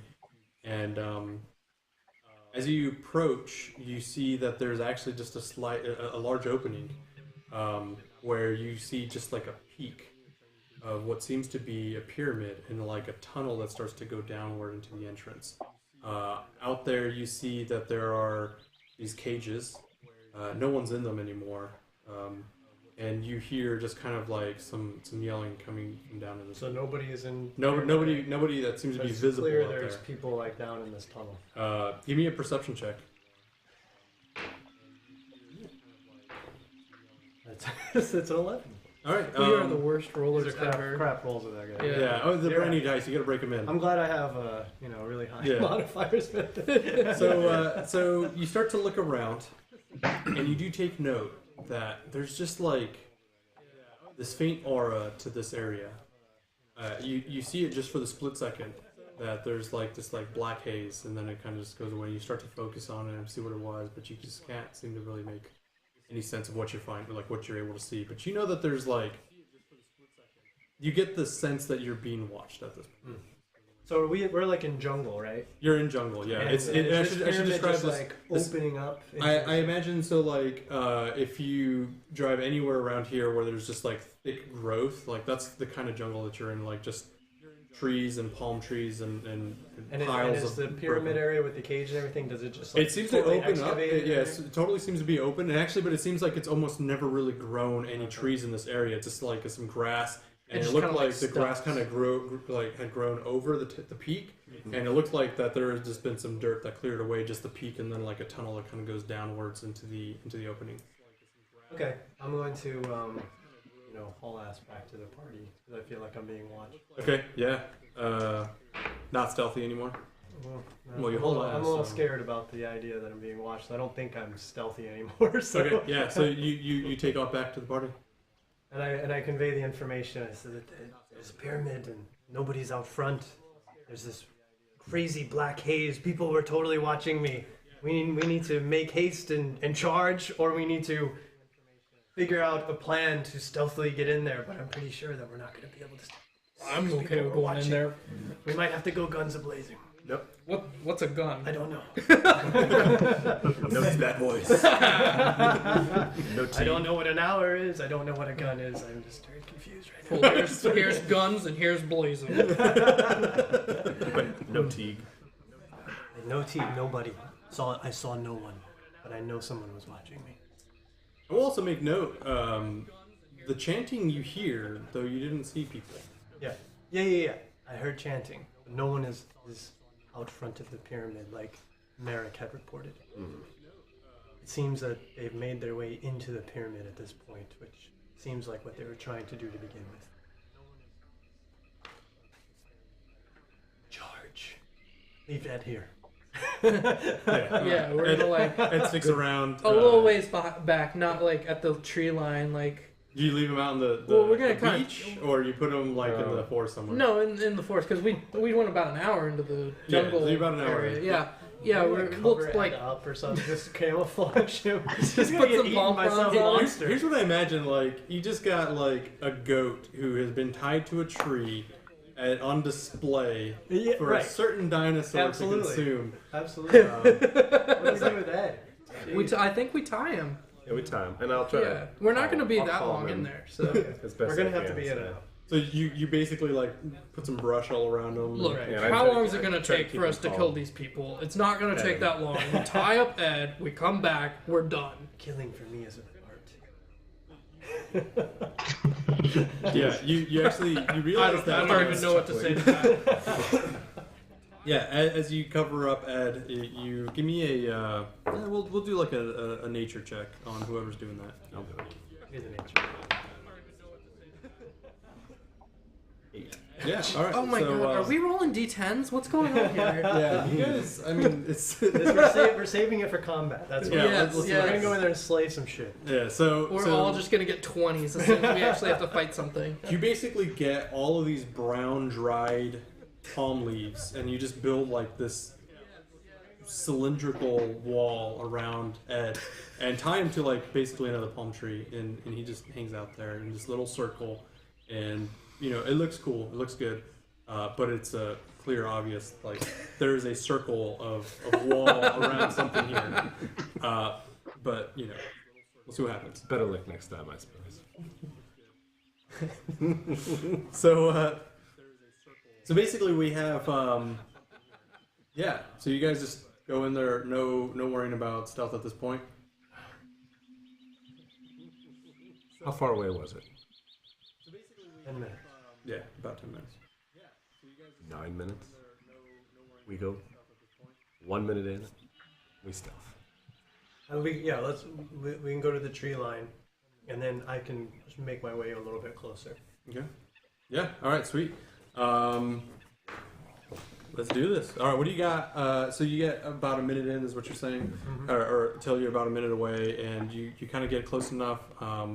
Well, as we're approaching, do I get that same sense that people are watching me? Yeah. Give me another perception check. This is for That was like everybody. half on. Oh, that's my That's fair. not That's a bad. 22. Okay. Yeah. There's an eyeball right here. You take note You're the only one to see this, but you do take note that there is what seems to be kind of like maybe far off in the distance. You get just a slight vision of a tall, slender man, and then as soon as you see him, he's gone. I like whisper. I saw something. What? A tall, slender man, and he disappeared. You're gonna whisper. You're gonna. I saw something. A tall, slender man, and he disappeared. I just repeated what you said. Yeah. I didn't know. I didn't think he was looking at me. You took note that he saw. He was He saw watching me. you guys. He Yeah. saw me. All right. They know we're here. Let's do this. Yeah. I jump It's on not Timbo's necessary. back. I'm just like, Like, you totally can too, right? Like you carry him. He's 40 pounds. Yeah. What's your Let's Master Blaster this. So you basically you start riding down in the tunnel. I'm guessing is everyone kind of on board with just like completely going down this? Well, yeah. Yeah, I guess Jog with I them. guess I'm taking point. Yeah. All right. So you take Is it point. dark? You're on his back. No, it's daylight. I'm trying to. I mean, perceive even in the as tunnel? I'm As you start to go further down, you realize like somehow, despite the fact that like Teague and Marik saw like these guys kind of excavating, Marik made it seem like they had just started excavating like this tunnel before even really before he took off to find like they took Teague. And And it like, seems like this completely tunnel big has out. just been like completely cleared through. But yeah, it goes straight down and it goes down for probably about a I good. don't think Tembo would make note of that, but Yeah, no, that's true. There's actually, it seems to be kind of like just a clear tunnel that goes all the way down.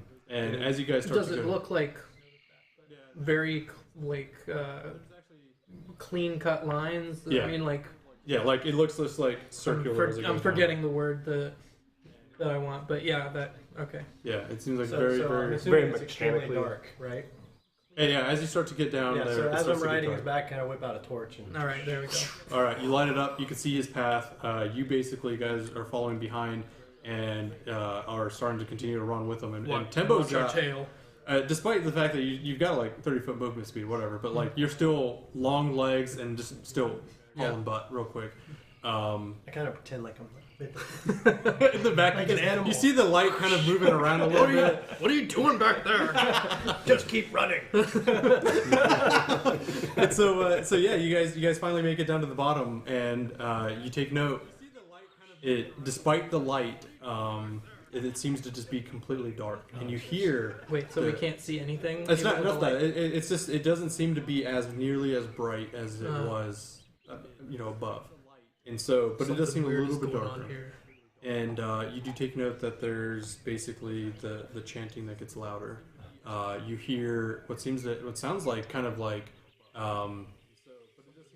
pickaxes or something like that. Basically, like these bronze tools just smacking against what seems to be kind of like stone. We don't notice like from where the chanting is coming that there's like a light source or anything. No, you can't take note of that. Does So I will say that actually, hold on. So as you get down in this area, you find yourself in a chamber that takes basically an east, north, and a west path. No one's in it. And no one's in it. Yeah, and in the center of it, you see that there's actually like was a statue of what looked to be like a human or at least a humanoid figure, and that has been since kind of like destroyed. It seems like you could almost make out some legs, you could almost make out some like the arms ruin, and stuff, like but it's pile all of ruined rubble. and rubble down. Yeah. Which direction is the chanting coming from? Give me a perception check for the one looking. It's 8 or 9. I think I'm also gonna. It's a 9. I want to know where to go to run. Yeah, you are running to be Yeah. there. So yeah, you can aid him. In that. Fine. Yeah, it's like an 8. Yeah, Okay. 8 and a 9. Everything. Yeah. in our experience, has Arn ever showed his Of course not. sensitivity to anything? So that would we maybe look at him if there was something, because it's so mysteriously dark or mysteriously this. Does he? Arn, do you? I don't know, Arn. What do you think? So there was mention of a black fog right before. Yeah. That was just nowhere to be seen once we were here. Then once you were here, what do you mean? there was black fog in the area. Yeah. or So, told but once we got basically, but I think that Kira was the only one to really kind of make note of that. Okay. Yeah. Yeah, no, I'm just falling behind, like trailing behind. Very intrigued about the tunnel going in, but not necessarily, like, thinking there's. Okay. Unless I get some sort of feeling, I'm not like looking for Give me a any sort perception of check. mystical. Sure. Karma to him. Unless I get some sort of 6. All right. It's like a good karma. I think that really this kind of comes down to something that you've never really experienced before, and this seems to be kind of like a really like desecrated area that doesn't really welcome you here as kind of invaders into the pyramid. But yeah, that's kind of the feeling that you get. In terms of direction, roll me a d6. 2. Yeah, it sounds like it's coming from north. That way. Tembo, go. Yeah, you guys run. You can fall through. Fall through. Yeah, you start to enter into a chamber, into an additional chamber, and here you actually see that there's kind of like what looks to be like a seating area before, and you see that there's like engravings on the walls that don't really seem to make sense. They're written in a different language.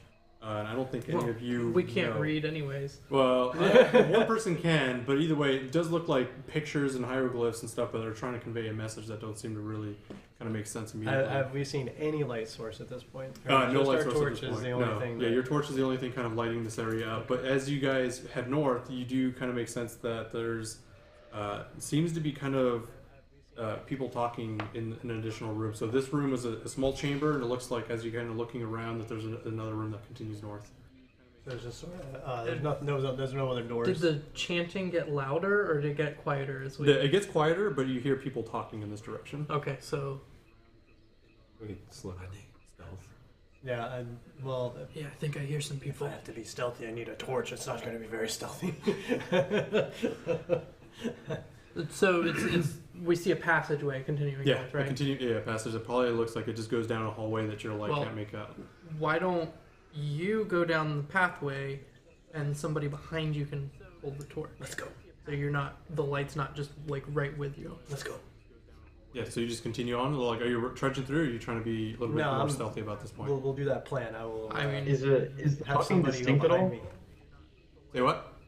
Is the talking distinct at all? Like, can we put a language or? anything You on it? give me a perception check. Is it everyone? If everyone's trying to make it out, you can give me a group perception check. 16. oh, the language that's talking. Yeah. 12. Hey, 18.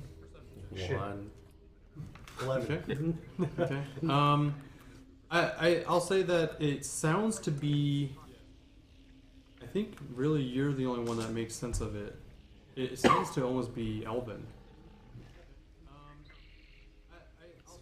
I only know common and Lomari.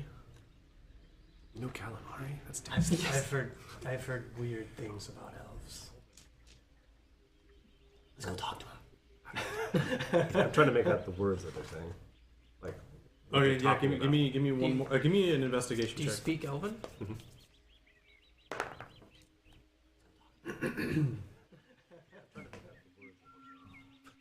Is whatever I roll. 14. Okay. I think you make out that they're kind of. You can't make out the specific words, but it sounds like almost like distressed.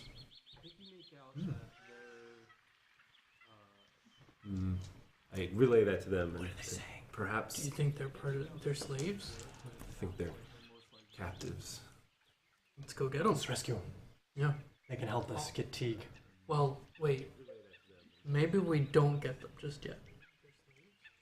Do you really want to be carrying around some slaves while we're trying to find the rest of the people? And Maybe they'll tell us where they are.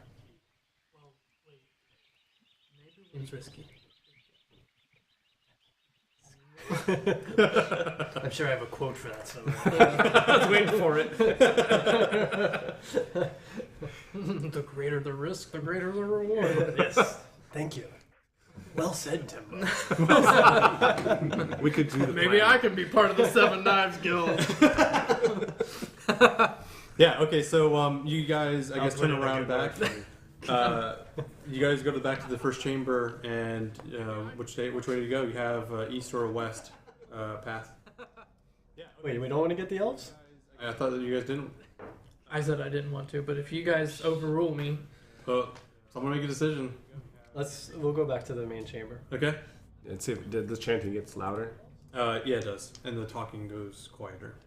Sorry, guys. They're not in the north.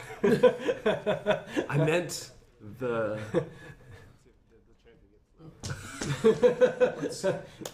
I meant the east. Okay. Yeah. So you don't even know what number I represented. Even or odd is what I was going. Yeah, it doesn't matter. He just. So you go Guessing. to the east. So you guys go out and you turn right because that's where the east is at. And so you go down that pathway, and it actually seems to be like an extended hallway. And it goes on for probably about what seems like 60 feet or so, and then it starts to descend. Chanting get louder, or It takes a sharp right to the north, and then it goes down further into the ground. The chanting gets louder. Told you, the east. Why did you run north? So it continues to go downstairs. Which direction did you say the hallway turned? Turns to Right, the so it north. goes to the north. It goes, yeah. No, that's left. When it goes east, it goes left, yeah. You're right. Okay. I wrote this backwards. 'Cause I was thinking backwards when I was telling you Okay, guys. so we go north? Yeah. Okay. So you start to go downstairs, and you realize that the chanting gets a little louder. And once you start entering his room, you start to make sense that there's like light sources kind of in a circle. And Yeah, put the torch out. you put your torch out. Okay. You start to kind of make out. It's very hard because the We start to make out. you start to make out that there's like this room is like a large circular room. Tembo doesn't discriminate. come here, Gert. Not again. So you enter into the room, and actually before you enter into the chamber, I say that you see that there's probably about like 10 light sources kind of put in around the room, and in the center of it you see that there's actually like what seems to be like a little stone dais, and there's someone on it, and you start to hear this chanting, and on the other side of the stone dais you see what seems to be kind of a cloaked figure kind of mumbling to himself, and he's what seems to be by himself. Gert, what are they saying? Do they speak? Do I recognize the language? No. Wait, so we hear the chanting, but we only see one person? Yeah. But it sounds like a large. Sounds like it's a large number of people, yeah. And there's no other You mean ingress or perception check? egresses? Not that you see. Ugh, 8. I like the fact that Tembo used the word egress. I didn't. no I didn't egresses. say it in the Timbo voice. That's true. So 16. 16. Okay. You guys are still looking around, and you can't quite make out if there's other people in this area. It seems the black fog and this haze is a lot more visible. Everyone's able to see it now, and it seems like there's just like this dark energy just kind of filling in this room. Yeah, as soon as I notice that, I'm gonna perk up quite a bit and take more of an interest in this and try to see if I can figure anything out about both Give me the voice an Arcana and the check. fog. Yep. I'm gonna perk up quite a bit and take Yeah, next one, I'll move the speakers this way. No, that's cool. It's just me, 'cause I'm deaf. That was bad. 7. How much was it? 7. I like to take my- Okay. Yeah, I think so. I think at this point you kind of you're not familiar with this type of energy that's kind of swirling around the room. You kind of make out that it is, in fact, kind of like a I already said it, kind of like a dark energy, but you're not really sure what it is, what it's doing. You just know it's kind of eating the light and is filling the room. Literally say we attack the dark. And I'm not familiar with the language at all either. The language itself seems to be actually, yeah. Give me a perception check on that one. I'll give you this one, maybe. Maybe. Yeah. 12. Yeah, you start to you hear the voice. As you really pay attention to it, you give it maybe a few seconds to understand it. It comes out to your brain. You hear him saying, Izakra Fathun. And you understand Hears it. that? He's the one who kind of hears that and understands it as Migo. Me? Okay, yeah, Miko. I'm gonna subconsciously start backing away back into the entrance. Be Okay. really, be just like completely freaked out. Meanwhile, Tembo's like, "Where's T?" Alright, you step in. So much for being stealthy. Where are they? You take note that as you get in and get closer, the fog kind of clears up a little bit. You see Teague is actually on the dais, the stone dais. And this person behind him is basically dagger in hand. All right, into action I go. Alright. Like, Yep. just charging Roll in. me initiative. Oh my god! I hate it when the first person we're going in does that. Natural one. Oh, double nat ones. Oh my god. Wow, this is cursed. This is gonna be the shortest campaign ever because we're just gonna fail everything. Hey, I let her die. What did you? I'm like 20. 13. Yeah, but Alright. Got a one. Nah. Monsters. Alright, you got a 1. I got a 3 total. Alright, 3. Who got a lower than a 3? Anybody? Is it possible? Sounds like somebody You might got, have you got a something. nat 1. I don't know what your initiative bonus is. Dexterity. yeah, 2. Okay, so you can get lower than a 3. Alright, so we got Rodan, we got Tembo, we've also got who's above to 10, less than 10? Anybody? I got 10. 15? You got 10? Boom. 11 to 15? I got 13. 17. Alright, let me make room for the monsters. Sweet. I notice it's plural. Yeah. So, alright, yeah, so as Tembo charges in, he basically hesitates for just a second because he's looking around now, but turns out Kira, you see him just take off. He's I'm on like, his back. "Where are they?" No, yeah, not that's at right, this you are on his point. back. So what do you do? Not at this point. I thought we'd gotten. I assumed I was on No, your you back. got down to like go Oh, and that's stealth true. I and did. stuff. I did yeah. get down. I did get down and do all that stuff. So when he rushes in, like, I guess we're not getting a surprise round here.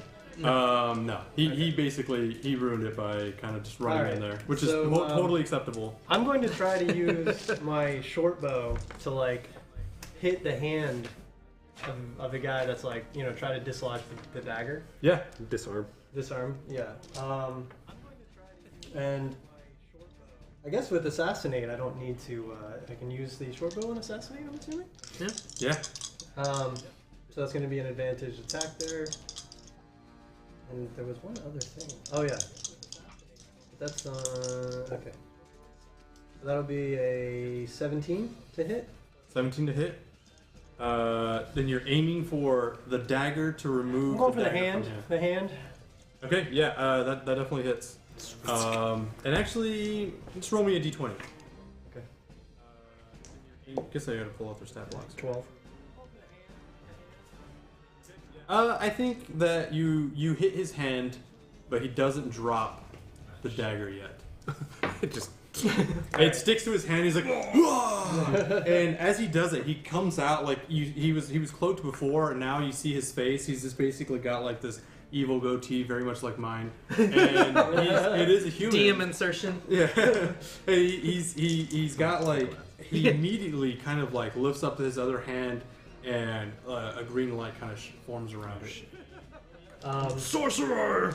So can I do sneak attack with a short bow as well? Oh, you're gonna do a second attack? No. I was gonna do. I was gonna roll my damage, and I get. Oh yeah. Roll your damage. Oh yeah, Sorry. isn't it like? Do I get sneak attack on a short bow? Yeah. I didn't know if those were ranged or not. So that is 8, 9, 10, 11, 14. He's not flicking off anybody's hand. Yeah, it goes straight through his hand. It's like perfectly through, and he's basically got his dagger here. And I'll actually, you know what? I'll say it sticks straight through his wrist. And Okay. he's Nice. got it in his hand. He's like, And so I'm gonna use cunning action, bonus action to try to like hide behind, not behind him. yeah. You jump off and you go behind Hide. like a little How light. big are you guys? 6 foot, but Yeah, I'll hide behind Gert. Okay. Yeah. Okay. Sure. We'll say you successfully hide behind him. Okay. Yeah. So Gerrett. he's the only. The only creature. thing that you can make out so far. All right. I'm just gonna shoot him with the longbow. All right. So I say In an you attempt kind of to like center keep that way. him really distracted from the process of stabbing T. Yeah, and you get advantage on it because he hasn't gone yet. Nice. 21. No, sorry, 25. Yeah, that totally hits. Jeez. That's a bow. Yeah. That's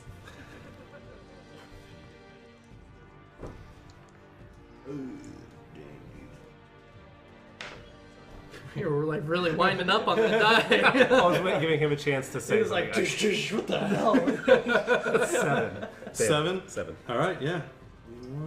Yeah, it actually just shoots into his chest, and he kind of cries out. And as it happens, Arn, you got Oh, you're wait, kind of wait. oh, He hit him already, right? yeah. Oh, you got Colossus Slayer. Yes. So Nice. another 6. All right, sweet. Yeah, he basically that was actually a deep chest wound, and it basically starts to bleed out pretty good. Arn, you're kind of backing away out in the hallway a little bit. What do you realize your friends are over here just kind of wrecking this guy? Yeah. Seeing my brothers kind of go into this fight, in my mind, not really knowing what they're coming up against, it's gonna snap me out of my fear. And just to be clear, like you guys don't. I assume you guys know I do magic. I mean, just because we've been so close, but it's on very rare occasion. So, but to me, this is kind of a very serious situation. So I'm gonna cast Firebolt. Okay. Yeah, give me d20. Man, if y'all kill this guy before I 17 even get to hit. him, It's gonna be very angry. Then I'm gonna hit him anyways. I'm killing T. Just kidding. Sorry, T. 17 to hit. Nothing personal, but I gotta kill something. What'd you get? 17. Okay, yeah, that totally hits. Okay. Dang, dude. 1 damage. Yeah, we saved all our good rolls. That's right. We were doing really poorly otherwise. How much damage? 1 damage. It barely like grazes by his side, and you can see like it kind of burns his shoulder just a little bit as it goes through.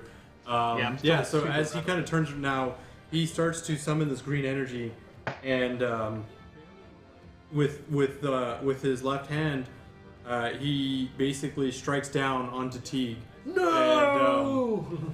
And he looks up to you guys and he says, "You've made a big mistake." And with that, this green energy around his hand starts to shape as it kind of goes through his body and through the dagger into Teague. Teague. All right, so Timbo. Wait, it's my turn? Yeah. Oh! Well, I'm going to charge this dude, and I'm going to do a menacing attack. Yeah, you start.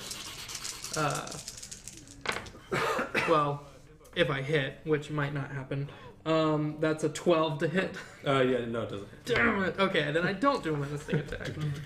I'm gonna action surge though. Yeah, we'll say that you actually start running past him, and he kind of moves to the side, but he's pivoting with the dagger in there, so it actually just kind of twists it. No! And then, but you charge right past him. All right. Well, I kind of like slide and turn around and action surge and try to hit him again, and that's going to be an 18 to hit this time. Yeah, and so he's kind of stuck in this position. You kind of immediately get rid of it. Right All right, and that's going to. I'm gonna do a menacing attack. So when I hit with a weapon attack, I expend 1 superiority die to attempt to frighten the target.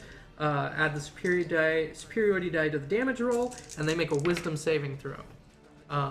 So that's gonna be 12 plus 3, so 15 slashing damage, and the Wisdom saving throw is 8 plus 2 plus 3, so 13 DC. 13. Yeah, he fails. Okay, he is frightened of me until the end of my next turn. Yeah, he's Are visibly all shaken frightened at this of point because you turn around and what he thought he was like good to go basically comes through and you whack Just, him real like, good to the slash chest, him. slashes him down, and he's just like, what? And all right, Rodan, what do you got? Okay. So I'm trying to figure out the positions. Everybody. So basically, you're in a hallway. Right in front of you is Gerrett, and behind him, hiding, is Kira. And basically, probably about 30 feet beyond that is where the stone dais is at, and you see that's where Teague, this priest here, and then also Tembo. And Okay. Arn is actually kind of in the hallway with you. Okay. So I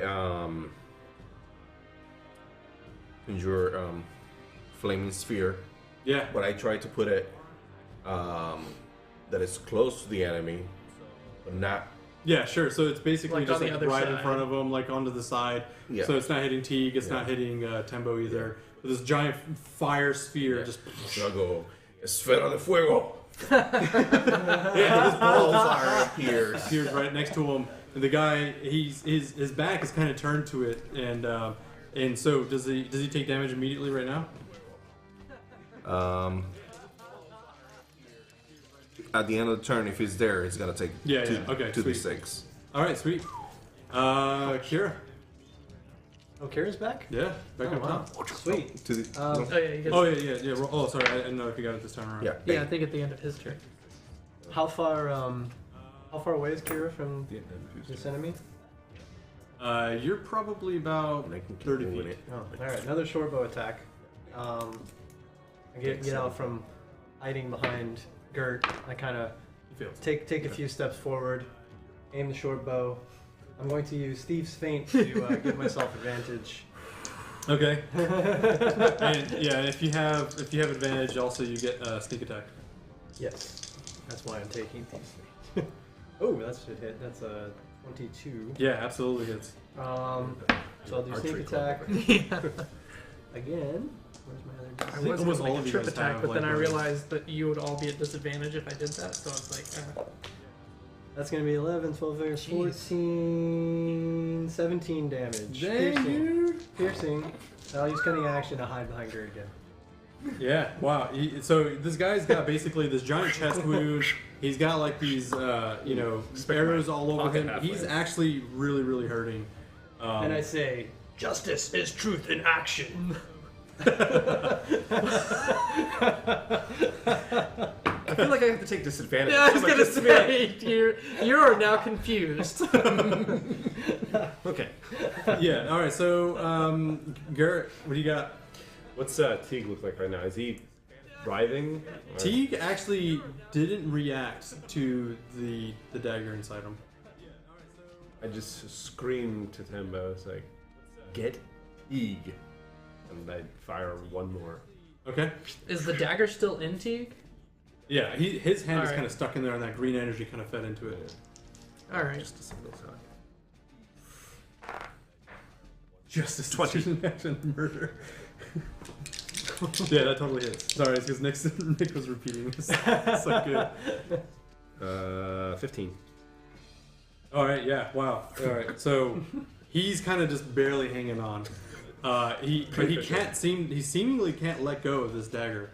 All right, Arn, you're next, dude. Get that one damage. Is there any way I can identify what's kind of going on here with T? Give me an Arcana check. It's gonna be a good one. It's not that good. All right. 7. 9. Yeah. You know that something happened to T. There's a reason why he was not reacting to basically a dagger being put into him. But you're not familiar with this. Whatever happened. Okay. I'm going to cast Firebolt again. Yeah. Definitely an energy. It's green energy. It's bad. 12. So probably not. 12 misses. It actually goes straight through his side. It actually passes through Tembo. And Where you're throwing those? hits off in the back and knocks down the light. All right. So he goes and he basically is kind of screaming out as The creature. this guy, the guy holding his dagger, and he finally lets go, and he's in his terrified state. He basically just starts to scream out, but it's this weird, inhuman screech as it kind of comes out of his voice. And I need you to give me a Constitution or a Charisma saving throw. Oh, fuck. I'm too beautiful to. 17. All right, yeah. You realize that he was trying to Not kind of today. impose kind of like some enthrall onto you, and you basically force out the Flex pain. it out. And because he can't, he's kind of. I think in this point he tries to run off. Because this ball of fire is behind him, you're here, and he's frightened of you at this moment. All right. He couldn't even enthrall you, so you get your attack of opportunity. All right, that's going to be a 18 to hit. Jeez, yeah, you hit it. I get to re-roll that because it's a 2. Oh, that's much better. And I'm going to do a trip attack. So I expended a superiority die. He needs to make a strength saving throw. DC 13. He fails that. All right. He is knocked prone. He tripped. You actually, I imagine you just basically put your greatsword on the tip of his like cloak, and he just All right. face first. So that is 16 slashing damage. Ooh, yeah, he's dead. All right. So he tries to run, and I just like cleave him in two. So as mid trip, you know what? I would say you step Like- on his cloak, and he starts to fall forward. And I in just use moment- that tension. Oh my gosh! You just like put your greatsword in front of him as he falls and trips into it, and he falls into two, cleft in twain. Yeah. All right. Yeah. There's. Go ahead. You solved my brief problem. So there is an interesting. The blackness starts to kind of dissipate a little bit, but the chanting for some reason still kind of is emanating. I go to the dead body, I collect my arrows, and I say, health is better than wealth. Yeah, we'll say you gather half of whatever you spent. You try to pull it out of his wrist, and it's Why? Because they were cleaved by. one of them was actually like cleft in twain with his body. I love that phrase, cleft in twain. Run to T. Yeah, And is did T you still stop- alive? You stopped the sphere. Well, it's burning up to 1 minute. I can move it anywhere. I think you You're can gonna just keep- stop it too if you want. You can turn it off. Or No, you- no. I mean, It's providing it's some giving you a light lot of right good now. light, Yeah, just actually. Yeah. move it away so that it's not. Yeah, I'm definitely move away the sphere from T. Okay, cool. Is he still alive? Yeah, someone give me a medicine check. I'll One of you. do that. I don't know if he's alive. Is he breathing? I can't tell. That's 15.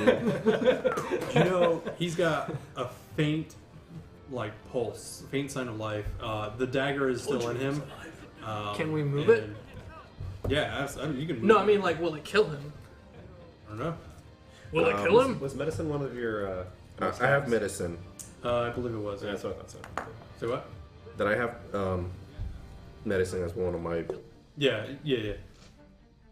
So you basically I tried to stabilize him and make. yeah. You know. Rodin, you, fix him.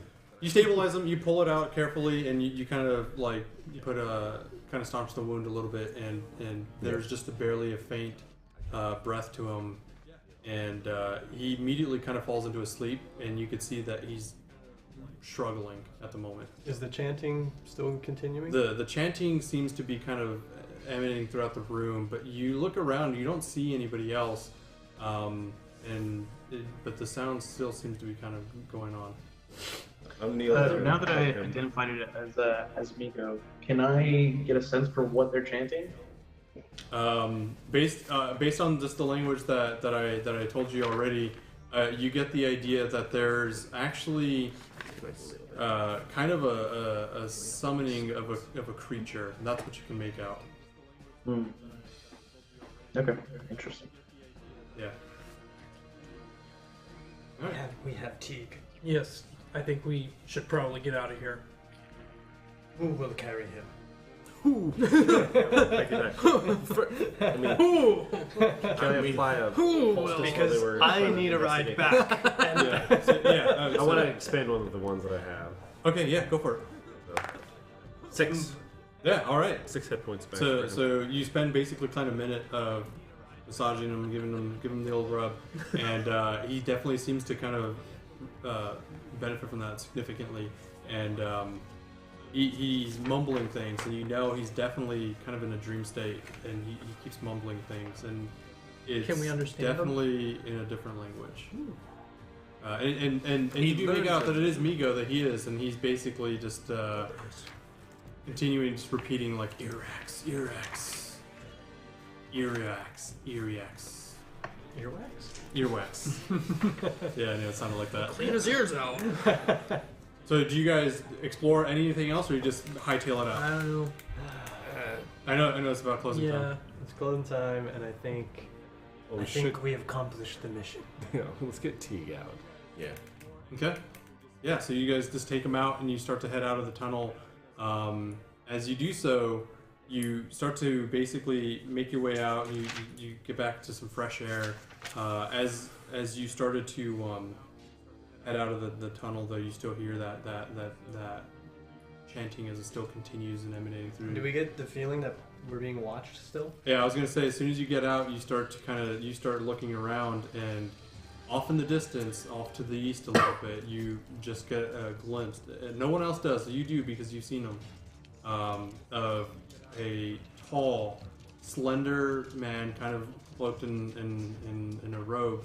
It seems to be black, and has kind of a symbol. And you do make it out. You just know that there's embroidery on his cloak, and he has kind of like this long, misshapen head and an elongated neck, and you take note that there's a lot of yellow embroidery on his chest. Is it the same man that I saw before? Yeah, and then as soon as you see him, Does he look anything like the priest that we killed? no, it looks actually very, very tall compared to the priest. And then as soon as you see him, he's instantly gone. All right. I saw the same man watching us again and disappeared. I don't know why. Let's get out of here. I don't know if that's important. I think we should get out of here. Where's Ed? Yeah. All right, hold up. Roll me a d12. Jesus. Oh Jesus. Someone roll me a d12. Who's rolling it? Oh no. 10. All right. Ooh. I mean, is higher mean it's good? I don't know. Yeah, you immediately go back to Ed, and you see that he's okay. Fucking dramatic pause. So Ed, no. we'll say that you get to we'll get to that point. You I guess hightail back to the city to Blacktail and Put Teague with Teague on basically the donkey. Give We Ed some left food. we left those other slaves there. And so you get back to the town. You're basically 2 days after the celebration, and you present Teague to Crenshaw and then upon the council as well. And he's the entire time was always just sleeping and dreaming and muttering just this strange language. And they will cut it there. Oh. All right. For anybody who came and watched the show, I mean, Nick, you were in here partying the whole time, dude. Thanks a lot. I think we still had a couple other people in here that were still watching the stream. But sweet. I think we're all good. We'll see you next time. Thanks. Peace out.